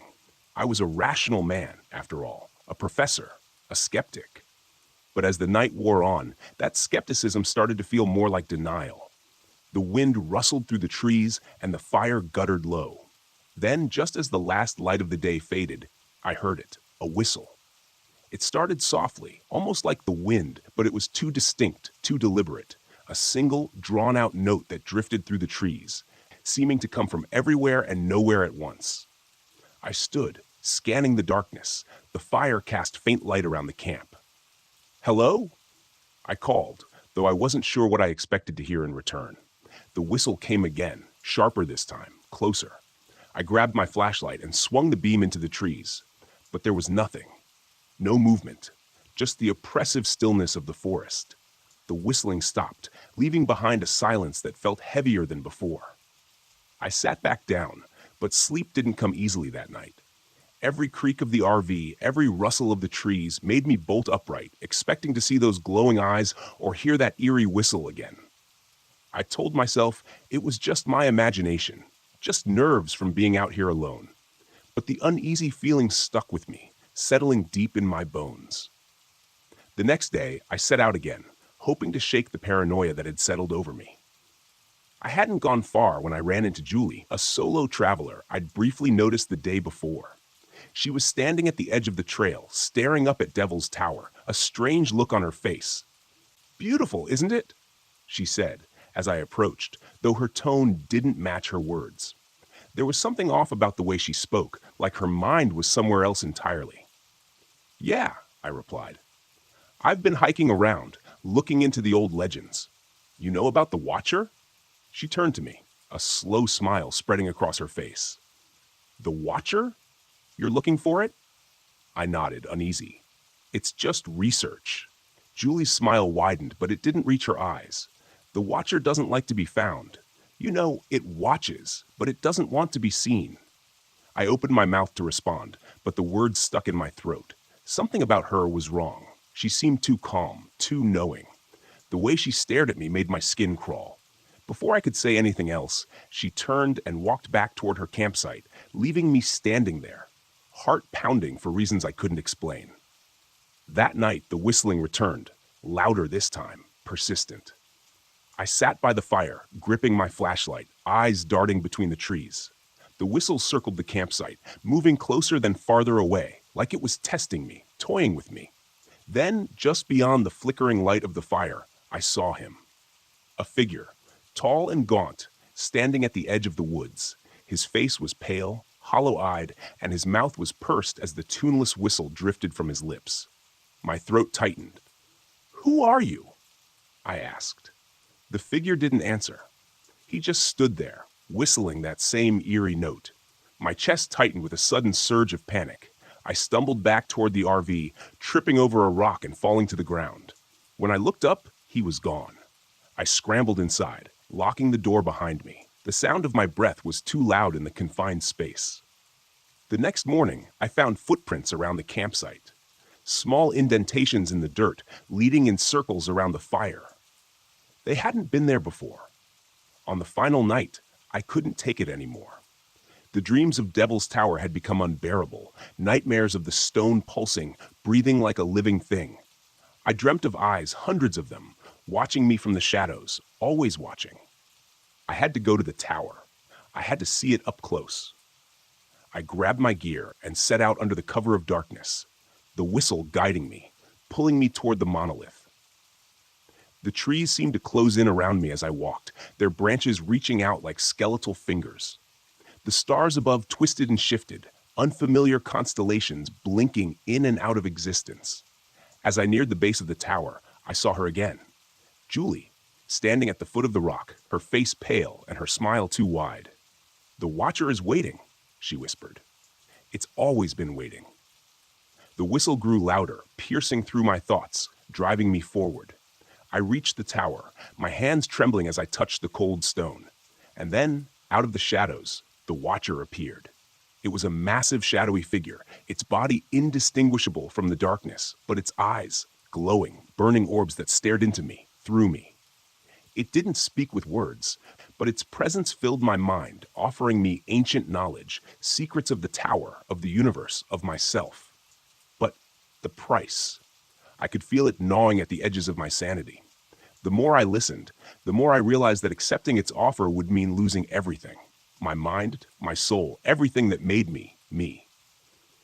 I stumbled back, tearing myself away from the Watcher's gaze. The whistle reached a fever pitch, and I ran. The ground beneath me shifted and warped as the world collapsed around me. I barely made it back to the RV. When I crossed the threshold, the whistling stopped. The forest fell silent. I drove away as the first light of dawn touched the sky. The image of the Watcher's eyes burned into my mind. I knew I would never be the same.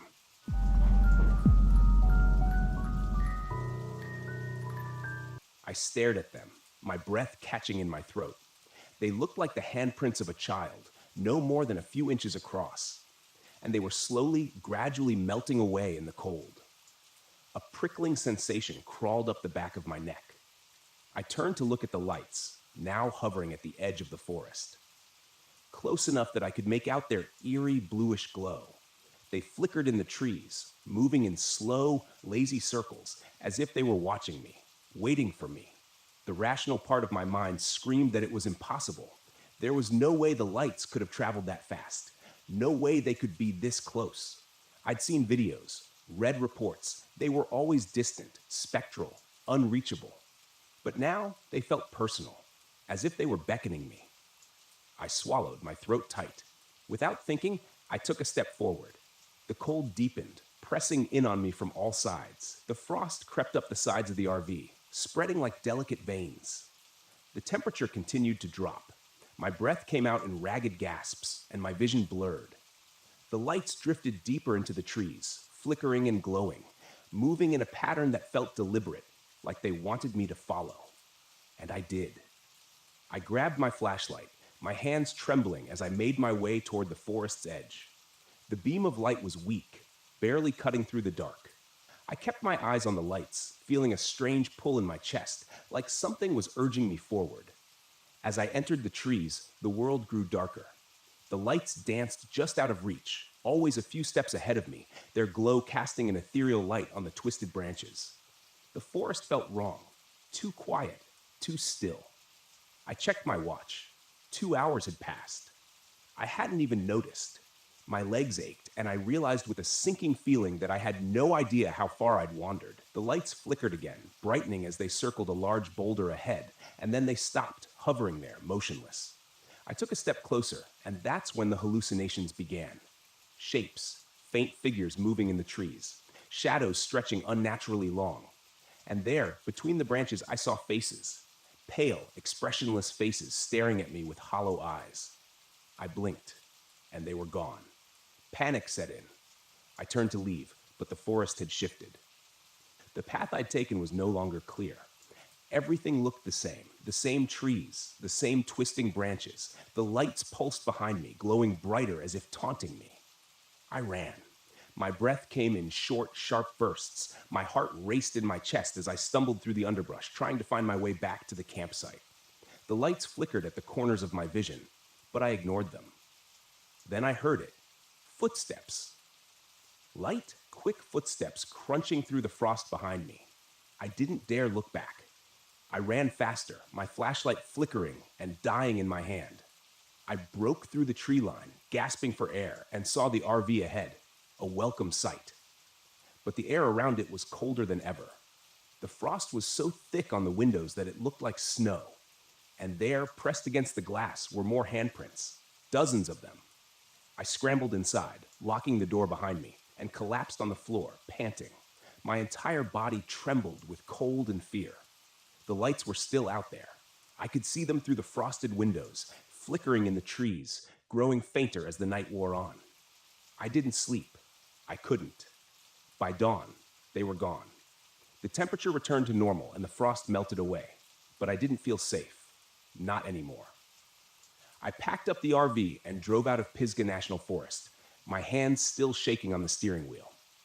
I'd come here to find an explanation, to debunk the Brown Mountain lights. But what I found was something else, something I couldn't explain. And I knew, deep down, that the lights weren't just a phenomenon. They were something more. Something ancient, something dangerous, something that had almost taken me. I don't know what they wanted, but I'll never go back to find out.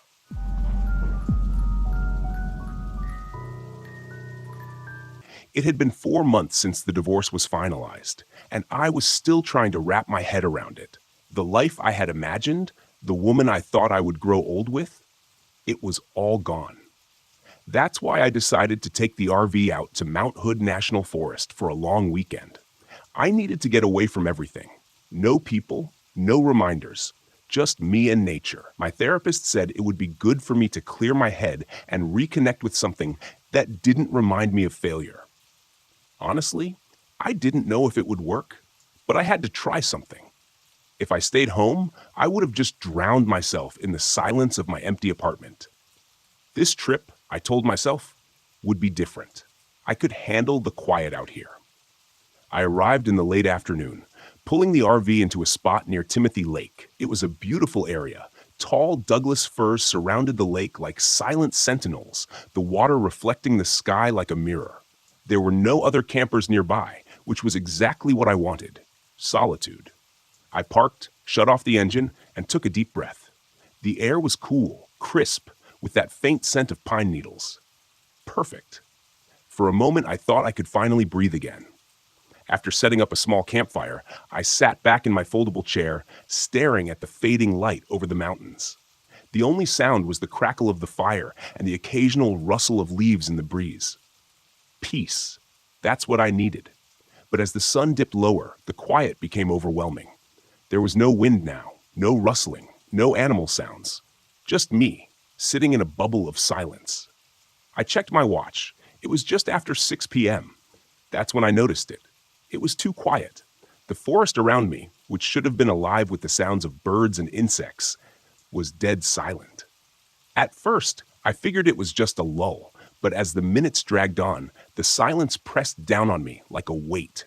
I could hear the blood pumping in my ears, the soft crunch of every movement I made in my chair. It was like the whole forest was holding its breath. I shrugged it off. Maybe this was what true isolation felt like. No noise, no distractions, just me and my thoughts. But then, out of the corner of my eye, I saw movement between the trees. It was subtle, a shadow slipping between the trunks, just far enough away that I couldn't get a good look. I froze, squinting into the woods. The firelight flickered, casting long shadows that played tricks on my mind. I scanned the tree line, waiting for the shadow to return, but saw nothing. The trees stood still, their branches unmoving in the dead air. Must be a deer, I muttered, forcing myself to relax. The wind picked up briefly, rustling the leaves. I sighed, relieved to hear some kind of noise again. I grabbed a few more logs and threw them onto the fire. The crackling wood was comforting, a reminder that I wasn't completely alone. I told myself I was just on edge from being out here, alone, with too much time to think. After eating a quick meal, I decided to call it an early night. The silence was getting under my skin, so I climbed into the RV, locked the door behind me, and settled into the small bed in the back. My phone had no signal, of course, but I wasn't planning on talking to anyone anyway. I lay there, staring at the ceiling, trying to let my mind go blank, but the silence didn't let me rest. The RV was soundproofed, but even then I felt like something was missing. No crickets, no owls, nothing, just the absence of sound. I felt trapped inside my own head. Every little shift of the mattress or rustle of my blanket amplified in the quiet. Eventually, I drifted off. Sometime in the middle of the night, I woke up with a start. I wasn't sure why at first. There hadn't been any loud noises or nightmares, just silence. But something was wrong. My skin prickled with unease. I sat up, rubbing my eyes, and glanced around the RV. The windows were fogged up, and the air felt heavier, somehow oppressive. I heard something outside. No, that wasn't right. I heard nothing outside. I swung my legs out of bed and stood, listening closely. It was the strangest sensation, like my own breathing was distant, muffled, as though I wasn't entirely in my own body. I moved toward the window and wiped away some of the condensation with my sleeve, peering into the blackness beyond the RV. For a long time, I saw nothing, just trees and shadows, and then movement. This time, I was sure. A figure stood at the edge of the clearing, just barely visible in the moonlight. Tall, unnaturally still, like it was waiting for something. My heart leapt into my throat as I strained to see more clearly. It didn't move, just stood there watching. "Hello?" I called, my voice shaky. The figure didn't respond. I backed away from the window, heart pounding, my mind racing. Was it another camper? Some kind of ranger? No, there was no way anyone would be out here this late without a sound. I checked the door. It was still locked. Good. But I felt exposed, vulnerable, knowing that whatever was out there was watching me. I grabbed the flashlight and shined it out the window, sweeping the beam across the clearing. The figure was gone. Just like that. Vanished. As if it had never been there. The next morning, the forest was still eerily quiet. No birds, no animals, just the constant oppressive silence. I tried to shake off the unease from the night before, but it clung to me like a wet blanket. I told myself I was just paranoid, that the solitude was messing with my head, but something about the way the air felt today. Something was off. I decided to take a short hike to clear my mind, hoping that getting out of the RV would make me feel better. But as I ventured down the trail, that feeling of being watched grew stronger. Every few minutes, I'd glance over my shoulder, expecting to see someone or something behind me, but the trail was empty. That's when I saw it again, a figure, this time in the distance, standing between the trees just off the trail. It was the same one from last night, tall, gaunt, and still. My heart hammered in my chest as I squinted, trying to make out more details. But before I could move, it slipped behind the trees and disappeared. I ran toward the spot where I'd seen it, my boots pounding against the damp earth. When I reached the trees, there was nothing. No footprints, no broken branches, nothing to show that anyone had been there at all. I stood there, catching my breath, feeling the silence pressing down on me like a vice. That's when I noticed something strange. The forest around me was completely still. Even my footsteps had stopped making noise. I stopped my boot on the ground, but I heard nothing, not even the crunch of leaves beneath my feet. Panic surged through me. I clapped my hands together. Nothing. No sound. My breathing was shallow, frantic, but it was like I was listening to it from far away. The world had gone completely, impossibly silent. And then I saw them. Not just one figure, but several, moving between the trees. Their bodies blended with the shadows. They were everywhere, circling me in complete silence. My heart raced, but I couldn't hear it. I couldn't hear anything. I ran. I didn't know where I was going, just that I needed to get away. My legs felt heavy, every step muted, like I was running underwater. The forest shifted around me, the trail disappearing into the thick fog that had rolled in, disorienting me further. Somehow I made it back to the RV. I slammed the door shut, locking it, my breath coming in ragged gasps, but still no sound. I grabbed my phone, hoping to call for help, but it was useless. The screen flickered, the GPS spinning in circles. I was trapped. For the next few hours, I stayed inside the RV, pacing back and forth, trying to calm myself down, but the silence never lifted. I couldn't even hear my own thoughts anymore. Just the crushing weight of nothingness. And then, as the light began to fade, I saw them again, the silent ones. They were standing in a circle around the RV, their faces blank, their eyes hollow. There were no features, no mouths, just smooth skin where their faces should have been. They stood perfectly still, watching me through the windows, their bodies unnervingly thin and elongated. I banged on the window, screaming, but of course, no sound came. They didn't flinch, didn't move. They just stared, waiting. Desperation clawed at me. I couldn't stay here. I needed to leave, but the RV wouldn't start.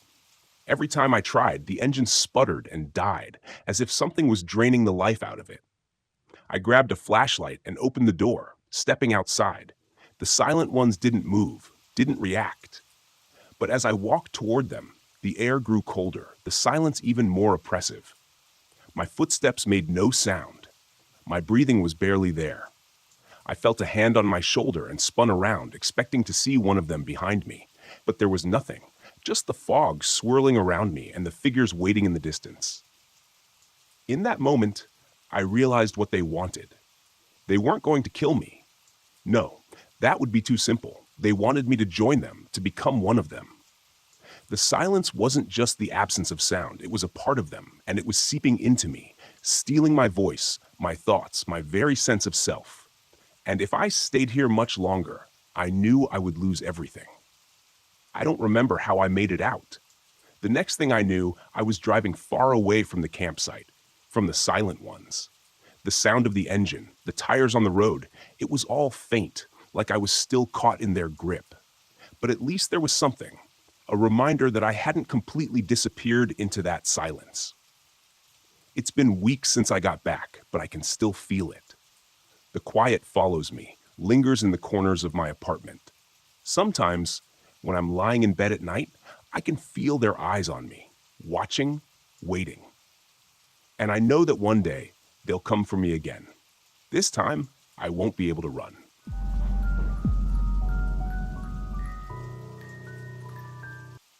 My name is Jacob Johnson, and this happened back in 1996 out near the ragged coastline of Maine. I had this idea of finding some peace, so I borrowed my uncle's RV for the summer, thinking I'd get some fresh air, recharge from life. I figured I'd get in some solo time, a few fishing trips, some quiet nights. That's how I ended up at a park near Black Harbor, a little nowhere town that didn't even get cell reception back then. This wasn't a famous national park or even one of those scenic overlooks that people make pilgrimages to. It was just woods, rough and thick, fading into a rocky coastline that nobody seemed to care about. I was a few days into my quiet escape, living off canned beans on a half-empty propane stove that hissed with a little too much attitude for my taste. The most exciting part of my day was waiting for the rain to pass so I could take out my fishing rod. I didn't expect much more than sea salt air and seagulls. It was halfway through my fourth day, sometime in the late afternoon, that I heard what I figured must be kids from the local town messing around. The voices were faint, echoing through the woods in some distant way that made it hard to place them.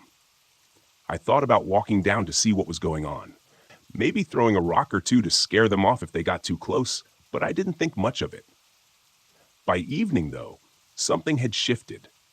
I heard footsteps, not the quick, careless crunch of sneakers, but deliberate, slow steps.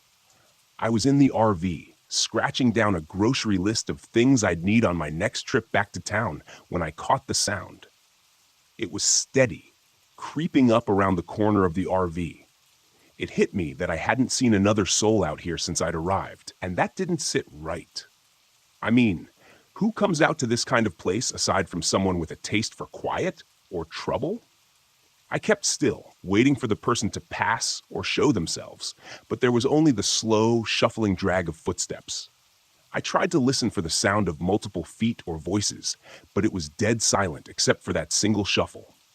Against my better judgment, I opened the RV door and stepped outside. Nothing, just trees swaying in the evening light. But my instinct told me to keep quiet. I could still feel something out there, hiding. The kind of presence that prickles the hair on your neck and makes you regret stepping out of safety. I stayed there, scanning the tree line, listening. I almost thought I'd imagined it until I spotted something strange, half hidden between the trees, a figure, still as stone, facing away from me. The guy looked like he was part of the forest itself, cloaked in grime, with torn, mud-stained clothes hanging off him like a loose second skin. He didn't move. He didn't breathe. Just stood there, as if rooted to the ground. Now, I don't scare easy, but something about this man felt like a bad omen. I cleared my throat, thinking maybe he was some lost hiker or drifter, but he didn't flinch, didn't even look at me. Finally, I called out something casual, like asking if he needed directions. Still nothing. After a long moment, he turned, slow, like he was trying to remember how to move. His face was something I'll never forget, but not because it was scary exactly. It was hollow, if that makes any sense. This blank expression, like he'd forgotten what it meant to be human. He took a step forward, just one, like he was testing the ground. I backed up so fast I almost tripped. I tried to laugh it off, told myself he was just some messed up camper, but the way he looked at me, it was like he wasn't looking at me at all, just through me. I ducked back into the RV, my heart racing, and locked the door. It felt stupid, locking up, but something about him felt off, like he wasn't just some regular guy lost in the woods. I figured he'd wander off, but minutes later, I heard him shuffling again, this time closer to the RV. I looked out the window and saw him standing right there, not more than 10 feet away. His face twisted into this deadpan stare that sent a chill down my spine. Then came the whispering. Low, muttering sounds, barely audible, like he was talking to someone only he could hear. At first, I thought he was addressing me, but then I realized he wasn't looking at the RV at all. His head tilted, and he mumbled something about payment and lost souls. The words were scattered, fragmented, like someone trying to piece together a broken sentence. I sat there watching him, my heart pounding so loud I thought he'd hear it, but he just kept muttering, almost in a trance. At that point, I was just about ready to pack it up and find somewhere else to park. I reached for my bag, ready to throw some stuff together, when the RV suddenly rocked. I heard metal groaning, and something slammed into the side with a force that shook the whole rig. I was paralyzed for a second, gripping the edge of the table as the guy outside went silent. All I could hear was his breathing, loud and ragged against the thin walls of the RV. I heard a scratching sound, nails or something, scraping along the side, followed by a soft thud, as if he was testing the edges, feeling out the RV like it was some sort of animal he was trying to corner. I kept still, my back pressed against the wall, listening to every sound. I'd never felt fear like that. This primal kind of terror that kicks in when you realize you're trapped. The scratching stopped, and in the silence that followed, I heard the distinct sound of footsteps receding. I took a breath, thinking maybe he'd finally left, but then I smelled something foul. It was a metallic, rotten scent that crept through the vents, filling the air inside with a stench so bad it turned my stomach. I gagged, covering my nose, and nearly bolted for the door. Before I could, I heard him speak again. His voice was low and guttural this time. He muttered louder, "Must be paid." I froze, not sure if he was talking to himself or if he was giving some kind of twisted warning. Either way, I wasn't sticking around to find out. I grabbed my bag and edged toward the door, every instinct screaming at me to get out of there. I took a quick look through the window and saw him walking away, his figure disappearing into the trees. I bolted, taking off through the woods in the opposite direction. The sound of his footsteps echoed somewhere behind me, and for a moment, I thought I could hear him muttering again. I didn't look back. I didn't stop until I'd cleared the tree line and hit the gravel road. My feet ached, and my lungs burned, but I didn't care. I just kept running, putting as much distance as I could between me and that place. Hours later, I found a small gas station by the highway and told the cashier everything. He gave me this look, like he'd heard it before, then mumbled something about an old man who'd gone crazy years ago, back when the town was still booming. He said the guy used to wander the woods, talking to himself about debts and payments, claiming to be some sort of collector. Local legend had it that he went mad after his family drowned in a storm.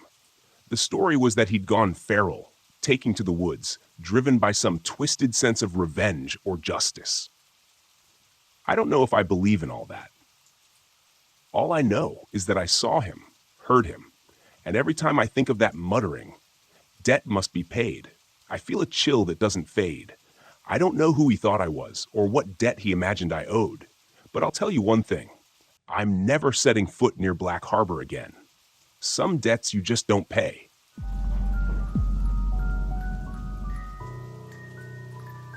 When I left the city, I was desperate for peace. After a messy divorce and years spent staring at screens, I wanted silence. Real silence. Not the muffled hum of traffic or the constant buzz of electronics, but the quiet only nature could offer. That's how I ended up in Mohan State Park, alone in my old RV, parked on the edge of the Clear Fork Gorge. The park was stunning, especially in the late afternoon light. Trees stretched endlessly in every direction, their leaves a tapestry of green and gold. The air smelled clean, untouched by asphalt or fumes. It was perfect, at least at first. The first day was uneventful. I hiked the main trails, snapping a few photos with my phone, and spent the evening cooking a simple meal on my RV's small stove. As the sun dipped below the horizon, I felt a rare kind of contentment. This was what I needed. No emails, no ex-wife, no one telling me what to do or who to be. Just me in the woods. But by the second day, things began to feel off. It started when I noticed the trail. I had been walking back to my RV after a long hike when I spotted it. A faint path branching off the main one, almost hidden by overgrown bushes. It was narrow, barely more than a line of packed dirt, and it twisted sharply into the woods. Something about it tugged at me. Maybe it was curiosity, or maybe I was just tired of the predictability of the main trails. Whatever it was, I stepped off the beaten path and onto the faint trail. The air felt different as I walked, heavier, quieter. The usual sounds of the forest, birds chirping, leaves rustling, seemed muted, as if the trees themselves were holding their breath. After a few minutes, I found the ruins. At first, I thought it was just a pile of rocks, but as I got closer, I saw the remains of a chimney and the rotting beams of what must have been a small cabin. A rusted metal lantern sat in the dirt, its handle broken. The ground was littered with shards of pottery and what looked like animal bones. A shiver crawled up my spine. Someone lived out here, I muttered to myself. The idea seemed impossible. This part of the park was miles from any road, and the trail was nearly invisible. Why would anyone build a cabin here? I snapped a photo and turned back toward the RV, eager to put the strange scene behind me. That night, the noises started. I had just crawled into bed when I heard it, a faint snapping sound, like someone stepping on a twig. I froze, my heart pounding. Raccoons, I told myself. Or maybe deer. I wasn't exactly deep in the wilderness, so wildlife was normal. Then came the footsteps, slow, deliberate, and far too heavy to belong to an animal.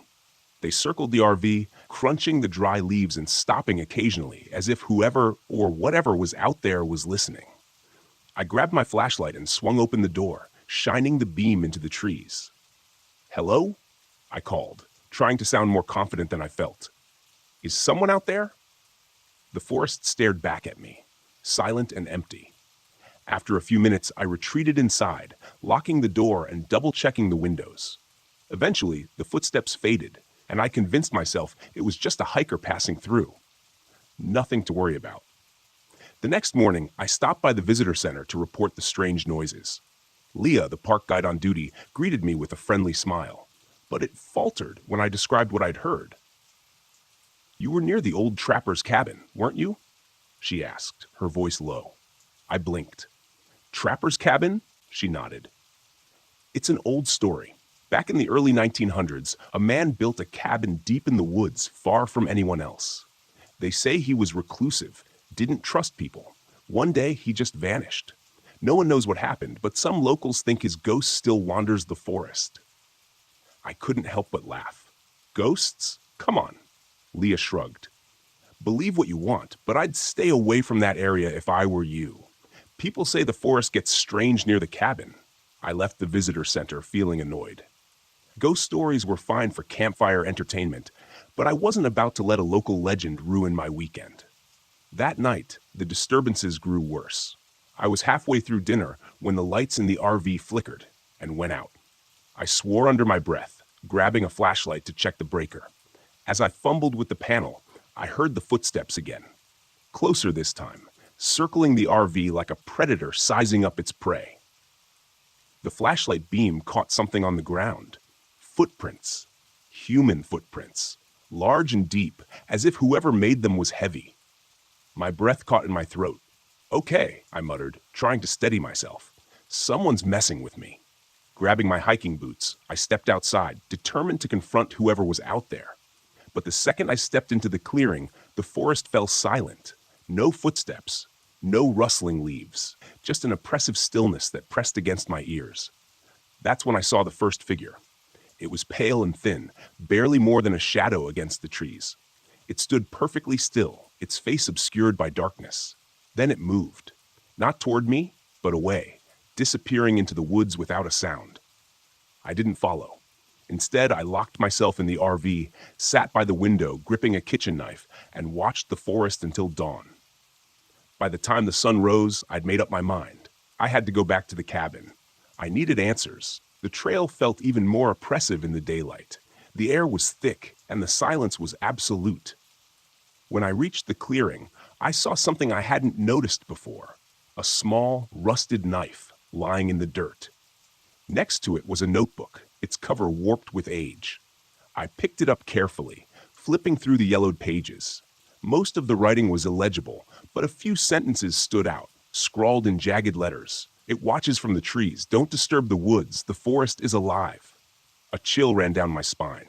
As I turned to leave, the ground beneath me seemed to shift, the dirt rippling like water. The trees creaked, their branches twisting unnaturally. And then I felt it. A presence. Something unseen, massive, and ancient. Watching me from every direction.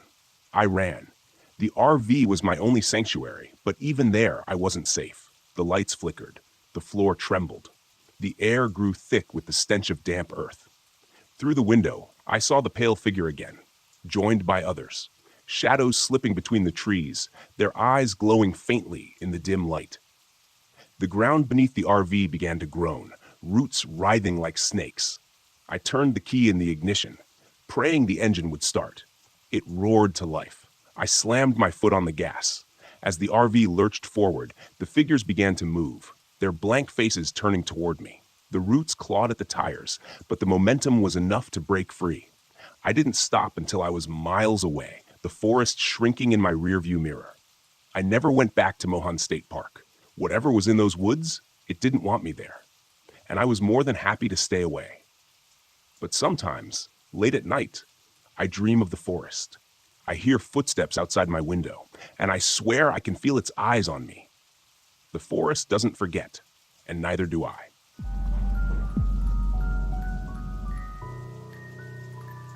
My name is Noah Brown, and I'm 36 years old. This happened last fall when I decided to take my first solo RV trip to Spruce Knob Lake in West Virginia. It was supposed to be a fresh start, a way to escape the wreckage of my divorce and prove to myself that I could handle life on my own. I was tired of feeling like a failure, and this trip was my attempt at reclaiming some confidence. Looking back, I realize how naive I was. The forest doesn't care about your pride. I pulled into the campground late in the afternoon. The drive had been longer than expected, thanks to winding mountain roads and a temperamental GPS that insisted I make turns onto non-existent paths. Spruce Knob Lake lay in a valley, surrounded by dense forest, the kind of place that felt untouched by time. Before heading to the lake, I stopped at a small gas station on the edge of town to fill up and grab a few snacks. The attendant was an old woman with gray hair pinned in a tight bun. Her eyes had the kind of intensity that made you feel exposed. "Heading to Spruce Knob, huh?" she asked, her voice raspy. "Yeah," I said, forcing a smile. "A couple of days by the lake should be peaceful." Her expression darkened. "Don't go wandering the woods after dark, and if you see a lantern, you turn the other way." "A lantern?" I chuckled nervously, hoping to break the tension. "I'll keep that in mind." But as I drove away, her words lingered in my mind. By the time I reached the campground, the sun was dipping below the tree line. I parked the RV near the edge of the lake and set up a basic campsite. My gear was minimal: a rented stove, a secondhand flashlight, and a cheap folding chair that creaked every time I shifted my weight. It was quiet. Too quiet. The kind of silence that makes you hyper-aware of every small sound. The rustle of leaves, the soft lap of water against the shore, the occasional groan of the wind through the trees. Around 9 p.m., as I was reading by the dim glow of my lantern, I noticed something strange. A flickering light in the woods across the lake. It wasn't the steady beam of a flashlight or the glow of a campfire. It moved erratically, like an old oil lantern swaying in someone's hand. At first, I thought it might be another camper. But the more I watched, the more unsettling it became. The light moved deeper into the trees, then stopped, then blinked out. I told myself it was nothing, just my imagination playing tricks on me. But that night, as I tried to sleep, I couldn't shake the feeling that something was out there, watching. The next morning, I decided to explore one of the trails that looped around the lake. The air was crisp, the leaves a vibrant mix of red and gold, and for a while, I felt like I'd made the right choice coming here. About an hour into my hike, I heard it. Soft, rhythmic giggling. A child's laughter coming from somewhere ahead. "Hello?" I called out, my voice echoing through the trees. No response. As I rounded a bend, I saw her, a little girl sitting on a rock by the trail. She looked about 10 years old, with dark hair and a pale face. She was wearing old-fashioned clothes, a long skirt and a cardigan that seemed out of place. "Are you okay?" I asked, stepping closer. She didn't answer. Her eyes stayed fixed on something in the distance. "Are you lost?" I tried again. She turned her head slightly, just enough to look at me out of the corner of her eye. Then she stood and walked into the forest without a word. "Wait," I called, hurrying after her. But when I reached the spot where she disappeared, there was no sign of her. Just a muddy child's shoe sitting on the ground. By the time I got back to the RV, the clouds had rolled in, turning the afternoon gray and heavy. I tried to push the encounter with the girl out of my mind, telling myself it was just a weird coincidence. Maybe she was a local kid playing in the woods. That night, things got worse. The electrical system in the RV started acting up. The lights flickered erratically, and the radio turned on by itself, blasting static. My flashlight died, even though I had just put in fresh batteries. I lit my lantern for some semblance of control, but the flame cast dancing shadows on the walls, making the RV feel smaller, more claustrophobic. Then came the sound of footsteps. They circled the RV, slow and deliberate. I peered out the window but saw nothing. Still, the sound continued, crunching leaves and snapping twigs just outside. I locked the door and sat on the bed, gripping a kitchen knife I'd brought for cooking. The footsteps stopped, and for a moment, the silence was almost worse. Then a voice broke the stillness. "Stephen," it said, a child's voice. Against every instinct, I opened the door. The forest beyond was shrouded in darkness, but there it was again, the flickering light. The lantern hovered at the edge of the woods, swaying gently as if beckoning me closer. And then I saw her, the little girl, standing beneath the light. "Help me," she whispered, her voice carrying through the still air. I stepped out of the RV. My legs moved almost against my will. The lantern retreated into the forest, and I followed. The girl's figure was always just out of reach. The trail grew steeper and more treacherous, the ground soft and uneven beneath my boots. The lantern led me to the edge of a ravine, its rocky walls plunging into darkness. At the bottom, I saw something glinting, a small mirror, cracked and streaked with dirt. The little girl stood beside it, her pale face illuminated by the lantern's eerie glow. "Jump," she said softly. "What?" I stammered, my voice trembling. "You have to jump," she repeated. Her voice wasn't pleading anymore. It was cold, commanding. I looked down at the ravine, at the jagged rocks below. The lantern hovered above the abyss, flickering like it was waiting for me to obey. Something in me snapped. "No," I said, my voice firm. The girl's face twisted into something monstrous. Her eyes darkened, and her mouth stretched into an unnatural grin.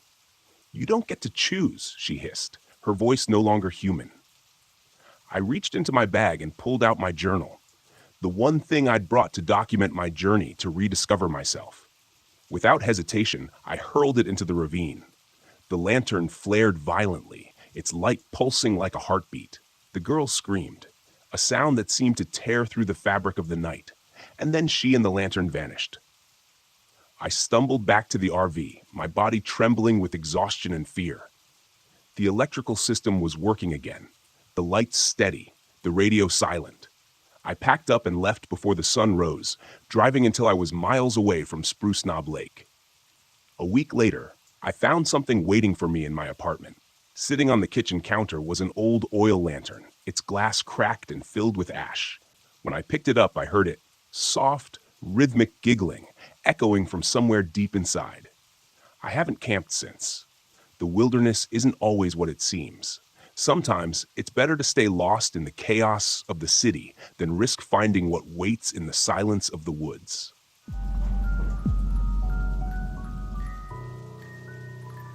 My name is James Stevens, and this happened to me back in 2002 while camping in Mount Rainier National Park.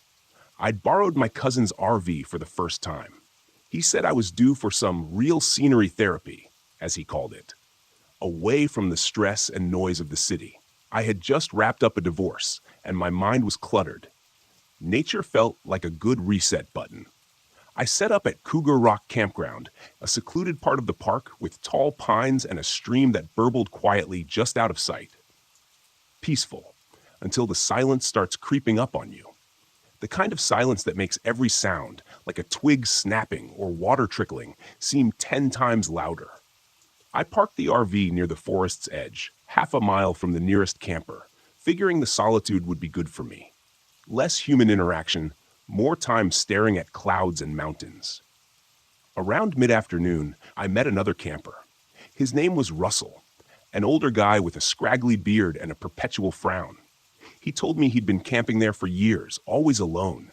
He said he liked the solitude, the natural rhythm of the place, whatever that meant. He had this rough way of talking, every word thick like he was chewing on gravel.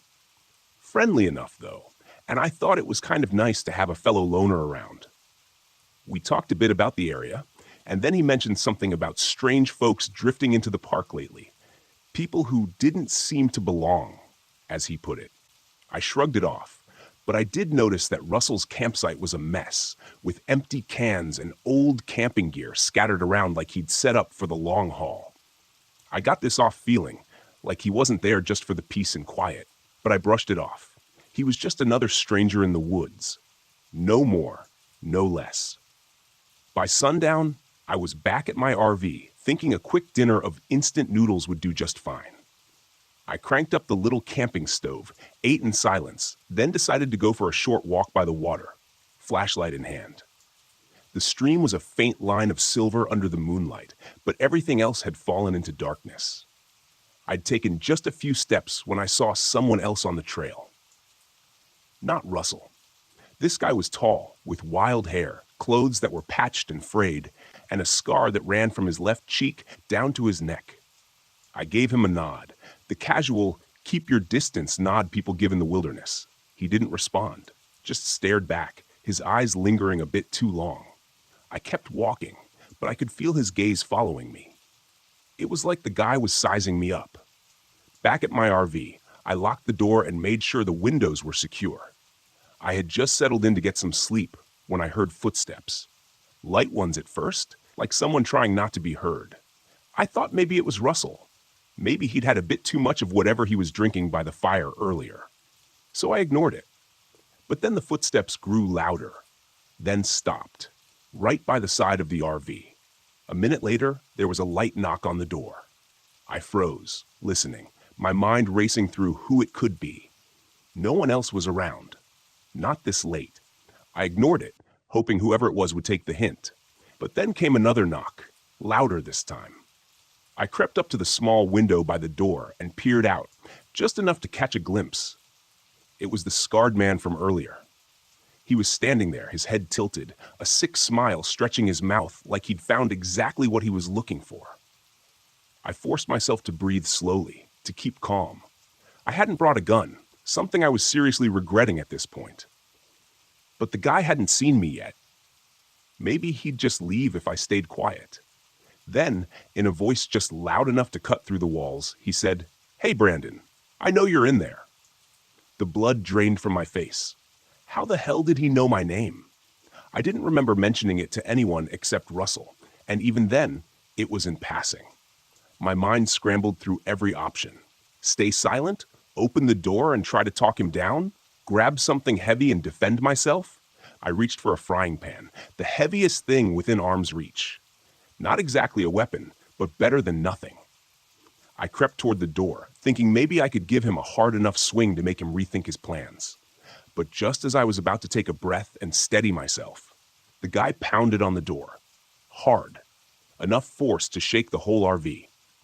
"Brandon, open up. I'm not leaving until we talk," he said. His tone was calm, like he was asking for a cup of sugar instead of trying to break into my camper. Then I heard it. A scraping sound, like metal against metal. I looked down and saw a thin blade, maybe a pocket knife, slowly working its way through the RV door lock. A wave of panic surged through me, and I did the only thing I could think of. I pushed against the door as hard as I could, holding it in place with my weight. The blade slipped, and I heard him curse under his breath. For a second, I thought maybe I'd scared him off. But then, the guy's face appeared in the window, eyeing me with a mix of annoyance and amusement. "You don't make this easy, do you?" he muttered. I must have looked terrified because he laughed, low and hollow. He tapped the window, pointing at me like I was a bug in a jar.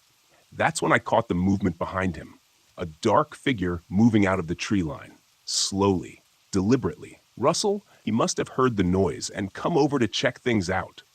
Russell didn't say a word. He just stood there, watching.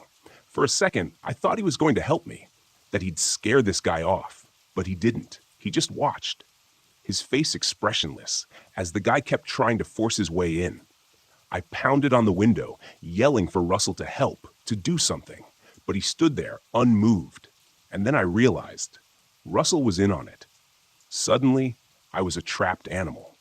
The frying pan felt absurd in my hands, 2 against 1, and I was stuck inside a fiberglass cage. There was no way I'd make it if they got in.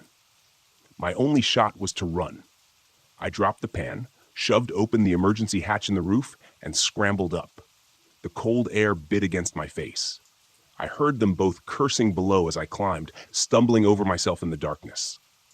I was barefoot, the sharp gravel digging into my feet as I ran for the tree line, my heart hammering like a drum. The RV was small, but in that moment, it felt like an ocean between me and those 2 maniacs. I didn't stop to look back. I just kept running. Eventually, I reached the ranger station, my feet bloody, my body trembling from exhaustion and adrenaline. They found Russell and his friend later that night, hiding out near the campsite with a whole stash of stolen camping gear and weapons. Turns out they'd been robbing campers for months, using the park's seclusion to get away with it. In the end, Russell claimed he'd just been there by coincidence when the scarred guy attacked me. But the scarred man wasn't so lucky. After a short scuffle with the cops, he was arrested, with enough evidence of his outdoor exploits to keep him locked up for life. It turned out he had a habit of finding interesting campers to mess with, using the solitude of the park as his own twisted playground. That's what went down that night at Mount Rainier. And I still don't know what Russell's deal was, whether he was in on it from the start or just a bystander too afraid to stand up. But one thing's for sure, I'll never be borrowing an RV for scenery therapy again.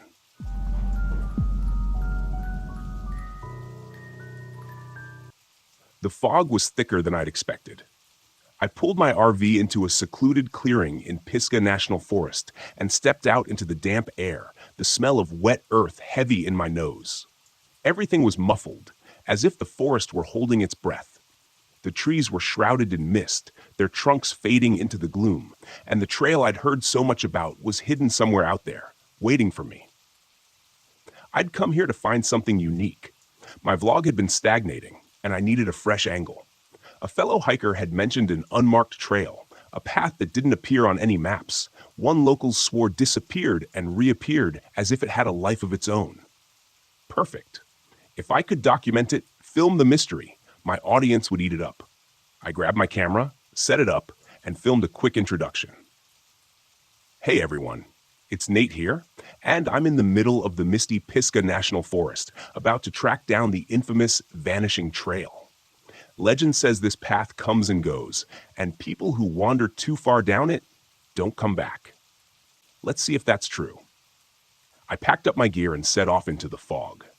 The forest was silent, the only sound my boots crunching on damp leaves. I had a GPS in my pocket just in case, but I didn't plan to use it unless things got really bad. I wanted to go off the grid, find this mysterious trail, and see if there was anything to the rumors. I'd always been a skeptic. Ghost stories and folklore are fun to tell around a campfire, but not much else. As I walked, the fog thickened, swallowing the trees. It clung to my skin, cold and heavy. It wasn't long before I found the first strange marker, a stone slab jutting from the ground, its surface covered in spiraling symbols that didn't look like any language I knew. I filmed it, talking into the camera as I described the find. This looks like something from an old burial ground, but there's no mention of this on any maps. Really makes you wonder what else is out here, hidden beneath the fog. I kept moving.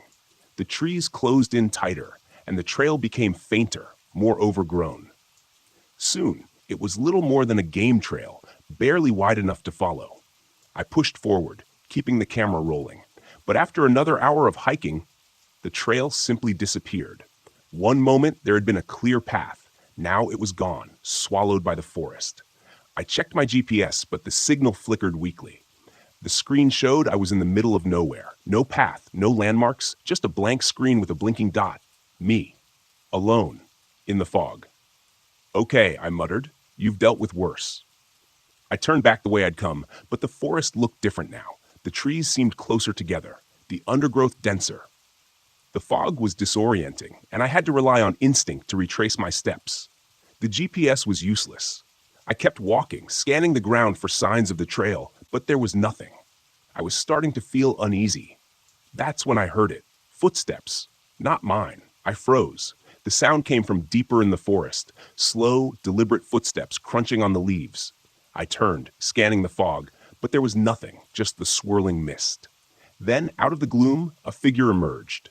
An older man, his clothes tattered and damp, his eyes wide and vacant. "Hey," I called, my voice echoing through the stillness. "You lost too?" The man looked at me for a moment, then shuffled forward. He seemed off. His clothes were torn, his face pale, and there was a distant look in his eyes, like he wasn't entirely there. "I've been walking for days," he said, his voice hoarse. The trail, it keeps changing. Are you okay? I asked, stepping toward him. He shook his head. No one's okay out here. I frowned, feeling a cold knot of fear tighten in my stomach. What do you mean? The trail, it moves. I've seen it, watched it disappear and reappear. It's not just a path, it's the forest. It doesn't want us to leave. I stared at him, my mind racing. This guy was either delirious or onto something. Either way, I didn't like the way he was talking. Look, I have a GPS, I said, pulling it out. We can find our way back. The man glanced at the GPS, then back at me. It won't help. The forest is messing with it. I didn't believe him. I couldn't. I was a rational guy, and this was just a forest. I'd get us back to my RV, get this guy some help, and be done with it. But as we walked, things got stranger. The mist thickened, wrapping around the trees like a living thing. The forest seemed to shift with every step. What had been an open path a moment ago would be choked with brambles. When I looked back, trees seemed to loom closer, twisting into unfamiliar shapes. The man, whose name I learned was Eli, grew more agitated with every passing minute. It's watching us, he muttered. It knows we're here. Who's watching? I asked, growing impatient. The forest, he said, his voice barely a whisper. It's alive, and it's been here long before we were. I ignored him, focusing on the GPS, but even that was failing me. The screen flickered, the signal cutting in and out. At one point, it showed me standing on a clear path, but when I looked up, there was nothing but trees, thick, twisted trees that looked like they had grown there for centuries. We kept walking, the fog growing thicker, pressing in on us. The air felt heavy, almost suffocating, and the whispers started. Faint at first, like the wind through the leaves, but then more distinct voices calling out from the mist. Nate, I froze, my heart hammering in my chest. Did you hear that? I asked Eli. He nodded, his eyes wide. It's calling us. The forest. I tried to shake it off, tell myself it was just the wind, but deep down, I knew that wasn't true. The voice had spoken my name. We came across a backpack tangled in the branches of a tree, high above our heads. It was old, covered in dirt and torn, but when I climbed up to retrieve it, I found fresh supplies inside, water, food, like someone had packed it yesterday. I felt a chill run down my spine. How had it gotten there? Eli was growing more paranoid, his eyes darting around like he expected the trees to come alive at any moment. We need to leave, he kept saying, before it's too late. We pushed forward, but no matter which direction we went, we ended up back where we started. The fog seemed to pulse with an unnatural energy. The whispers grew louder. Then, without warning, Eli was gone. I turned around and he was just gone. The forest had swallowed him whole without a sound. I called out his name, but there was no response, only the dense mist pressing in on me. Panic set in. I was alone, lost in a forest that didn't want me to leave. The GPS was useless, and my camera was flickering, showing distorted footage of things I hadn't seen. Shadows moving in the trees, figures lurking just out of sight. I started running, my breath coming in sharp gasps. The trees twisted and shifted around me. The fog was so thick I couldn't see more than a few feet ahead. Every time I thought I'd found a way out, the forest closed in, trapping me in a maze of branches and brambles. The whispers were louder now, calling my name over and over. My camera caught glimpses of movement, dark figures moving through the mist, vanishing before I could focus on them. I didn't know what was real anymore. The forest seemed to warp around me, bending reality to its will. Then, just as suddenly as it had begun, the fog broke.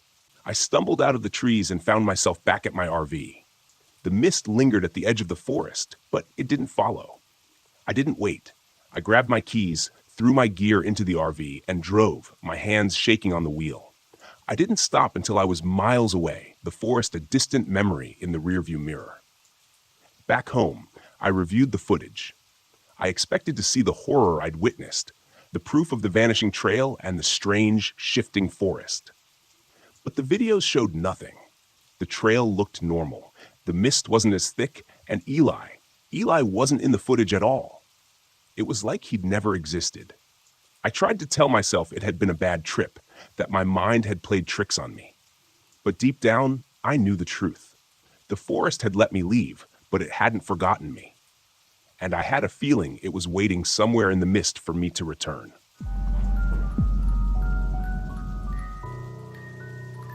The forest around me was too quiet. I'd been sitting by the campfire outside my RV, immersed in the silence for hours, but now something felt off. The kind of off you feel in your gut before your brain catches up to what's happening.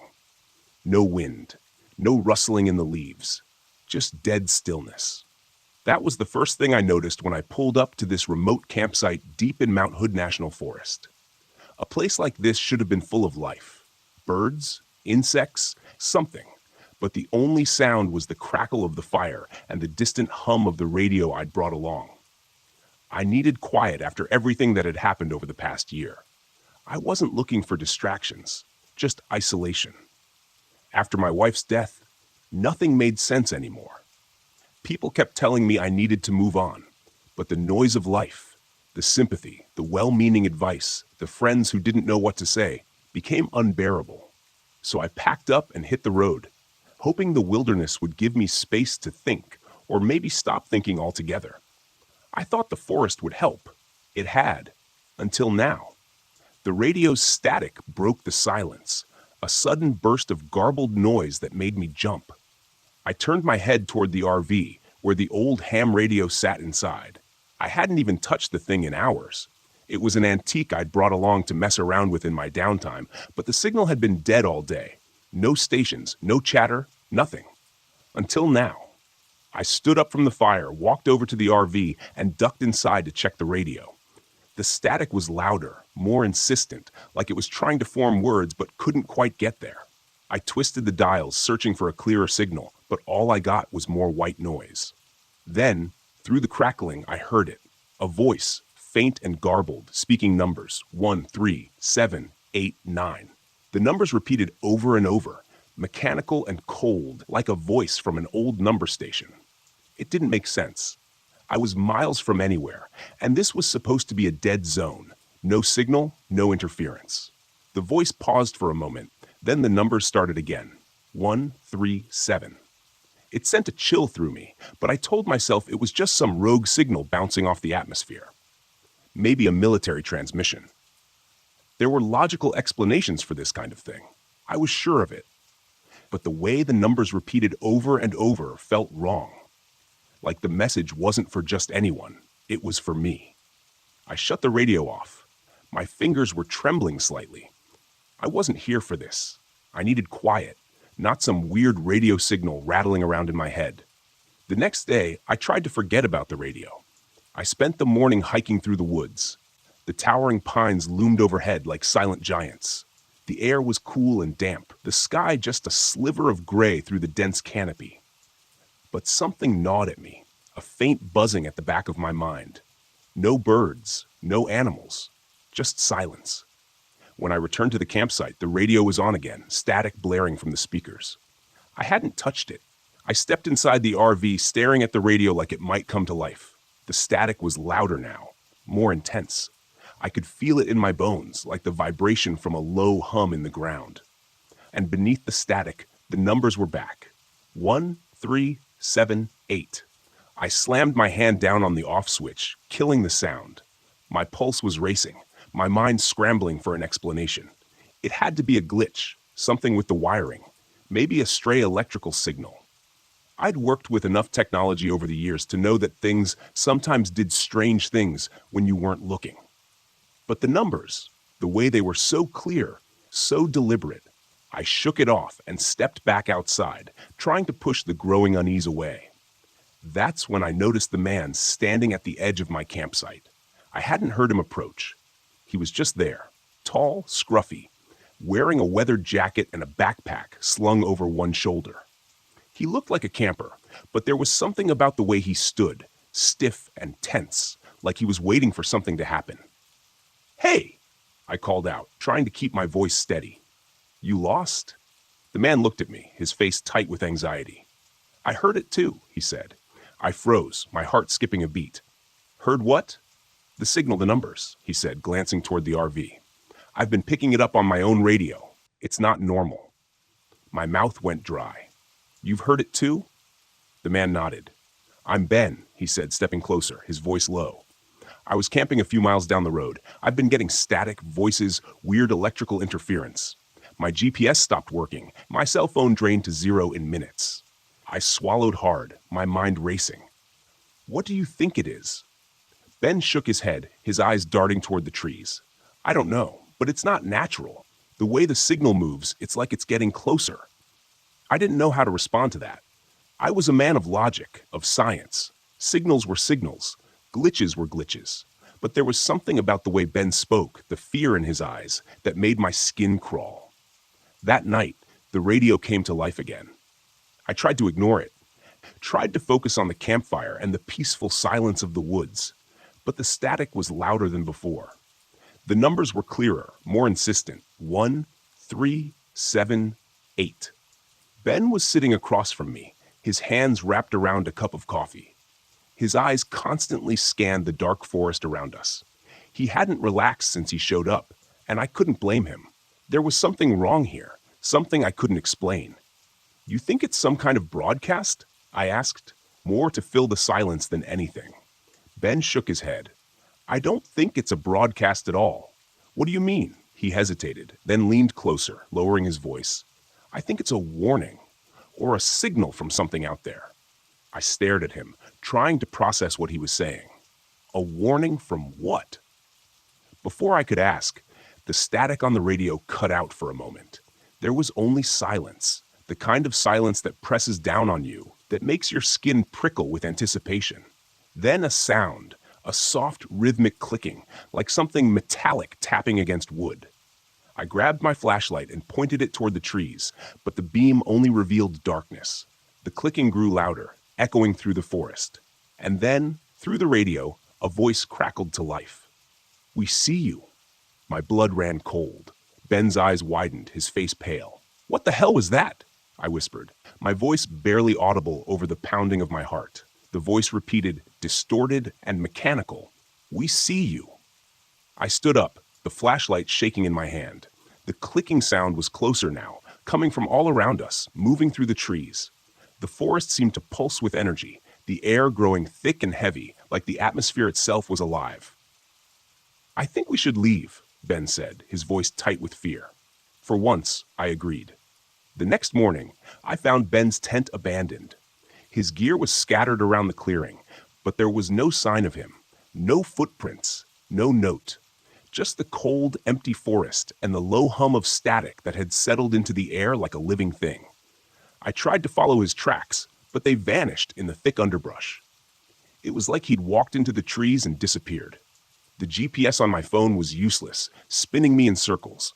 The battery drained faster than I'd ever seen. The static in my ears grew louder the further I went, like the signal was inside my head, vibrating through my skull.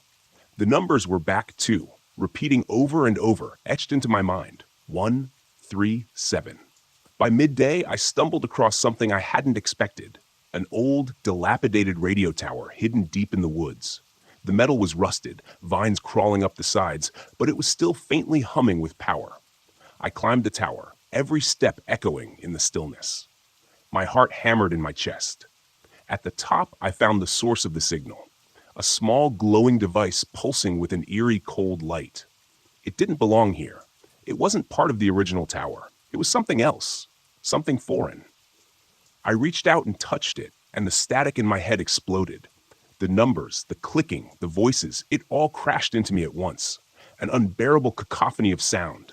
I stumbled back, nearly falling off the tower as the forest seemed to come alive around me. The lights returned, flickering in the trees, cold and mechanical. The clicking grew louder, more frantic, like something was chasing me. I ran. I don't remember how I made it back to the RV, but the lights followed me, the clicking never far behind. But I managed to get inside and slam the door shut. My hands were shaking as I started the engine, the device still clutched in my hand. As I drove away, the static began to fade, but the numbers never left me. They echoed in my mind, a constant whisper, even as the forest disappeared in the rearview mirror. It's been days now, and I'm still hearing them. 1, 3, 7. I can't get them out of my head. And I can't shake the feeling that whatever was out there, whatever sent that signal, knows where I am. And it's not done with me yet.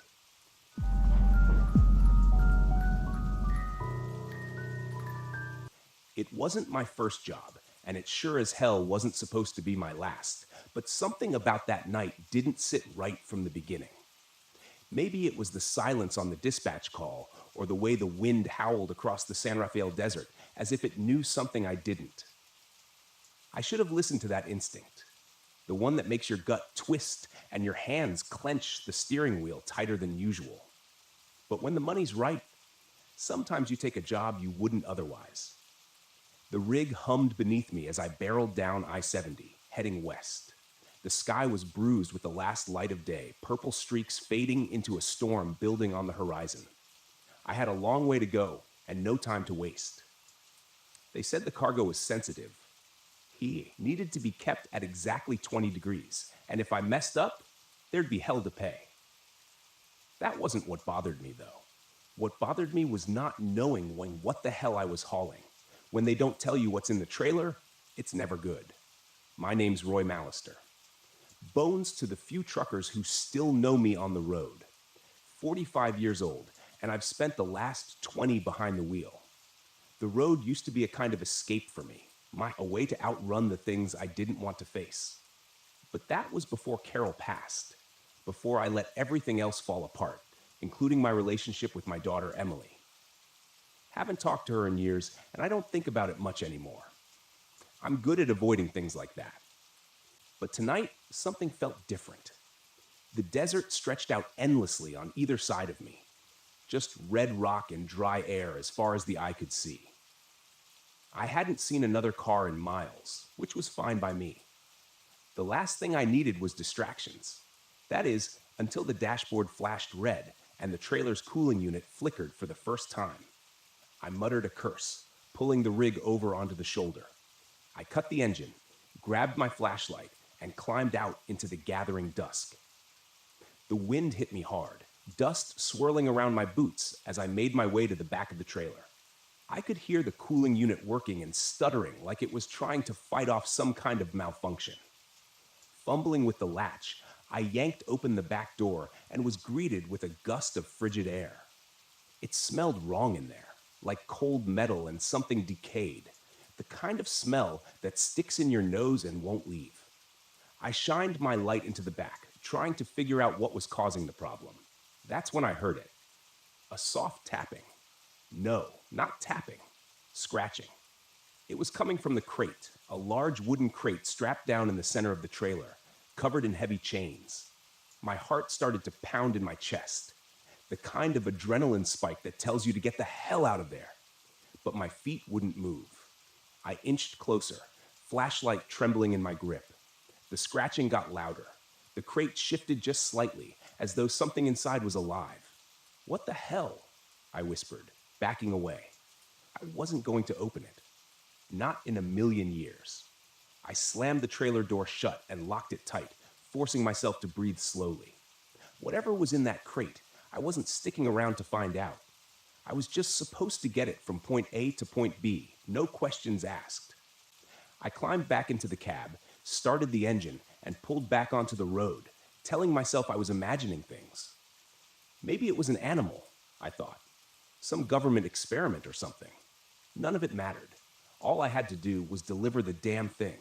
The radio crackled to life as I accelerated, and I jumped in my seat.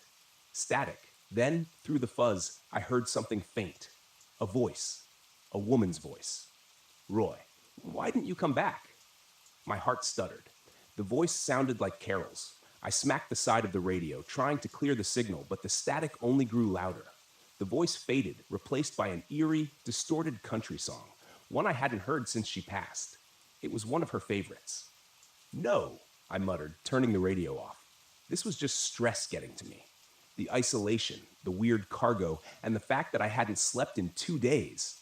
That's all it was.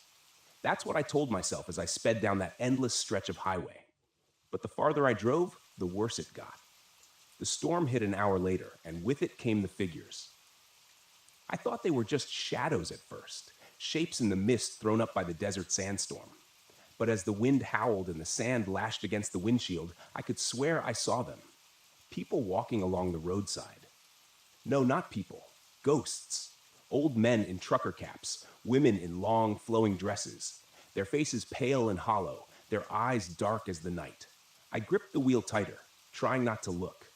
If I didn't look, they weren't real. That's how it works, right?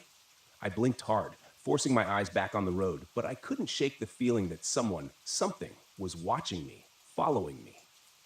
The trailer lurched hard, like something had slammed into the back of it. "What the hell?" I shouted, swerving the rig as I fought for control. My headlights cut through the dust, illuminating the desolate highway, but there was nothing there. Nothing but empty miles. The trailer shook again, then came the knocking, loud, rhythmic, like someone was pounding on the inside of the crate. I could feel the hairs on the back of my neck stand up. I was done pretending it was nothing.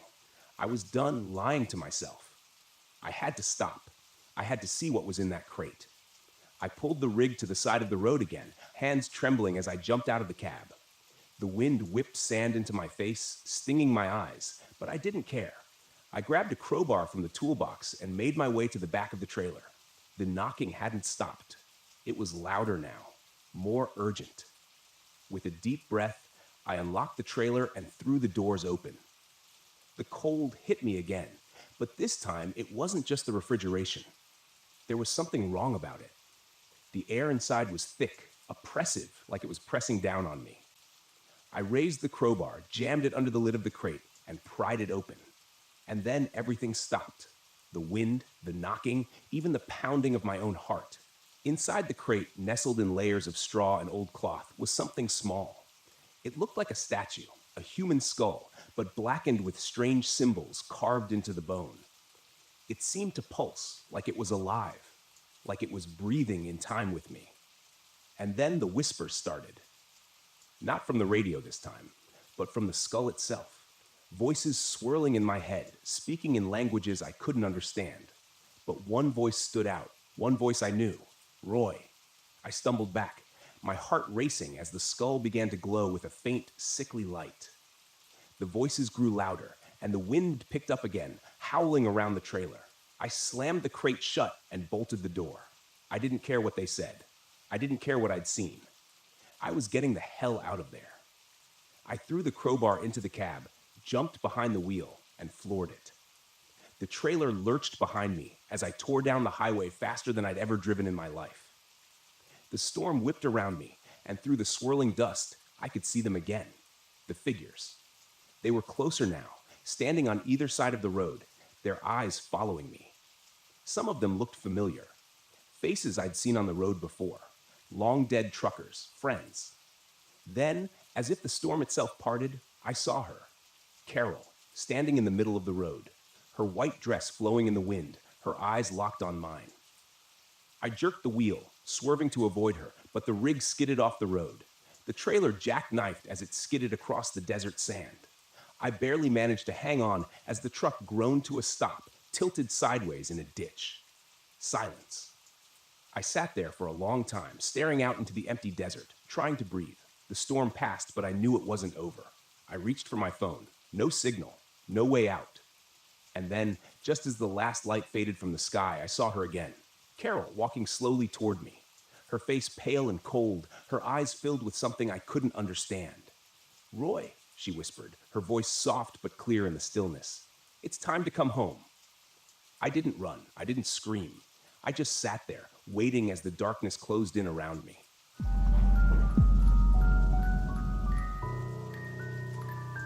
I didn't believe in ghosts, UFOs, or anything supernatural.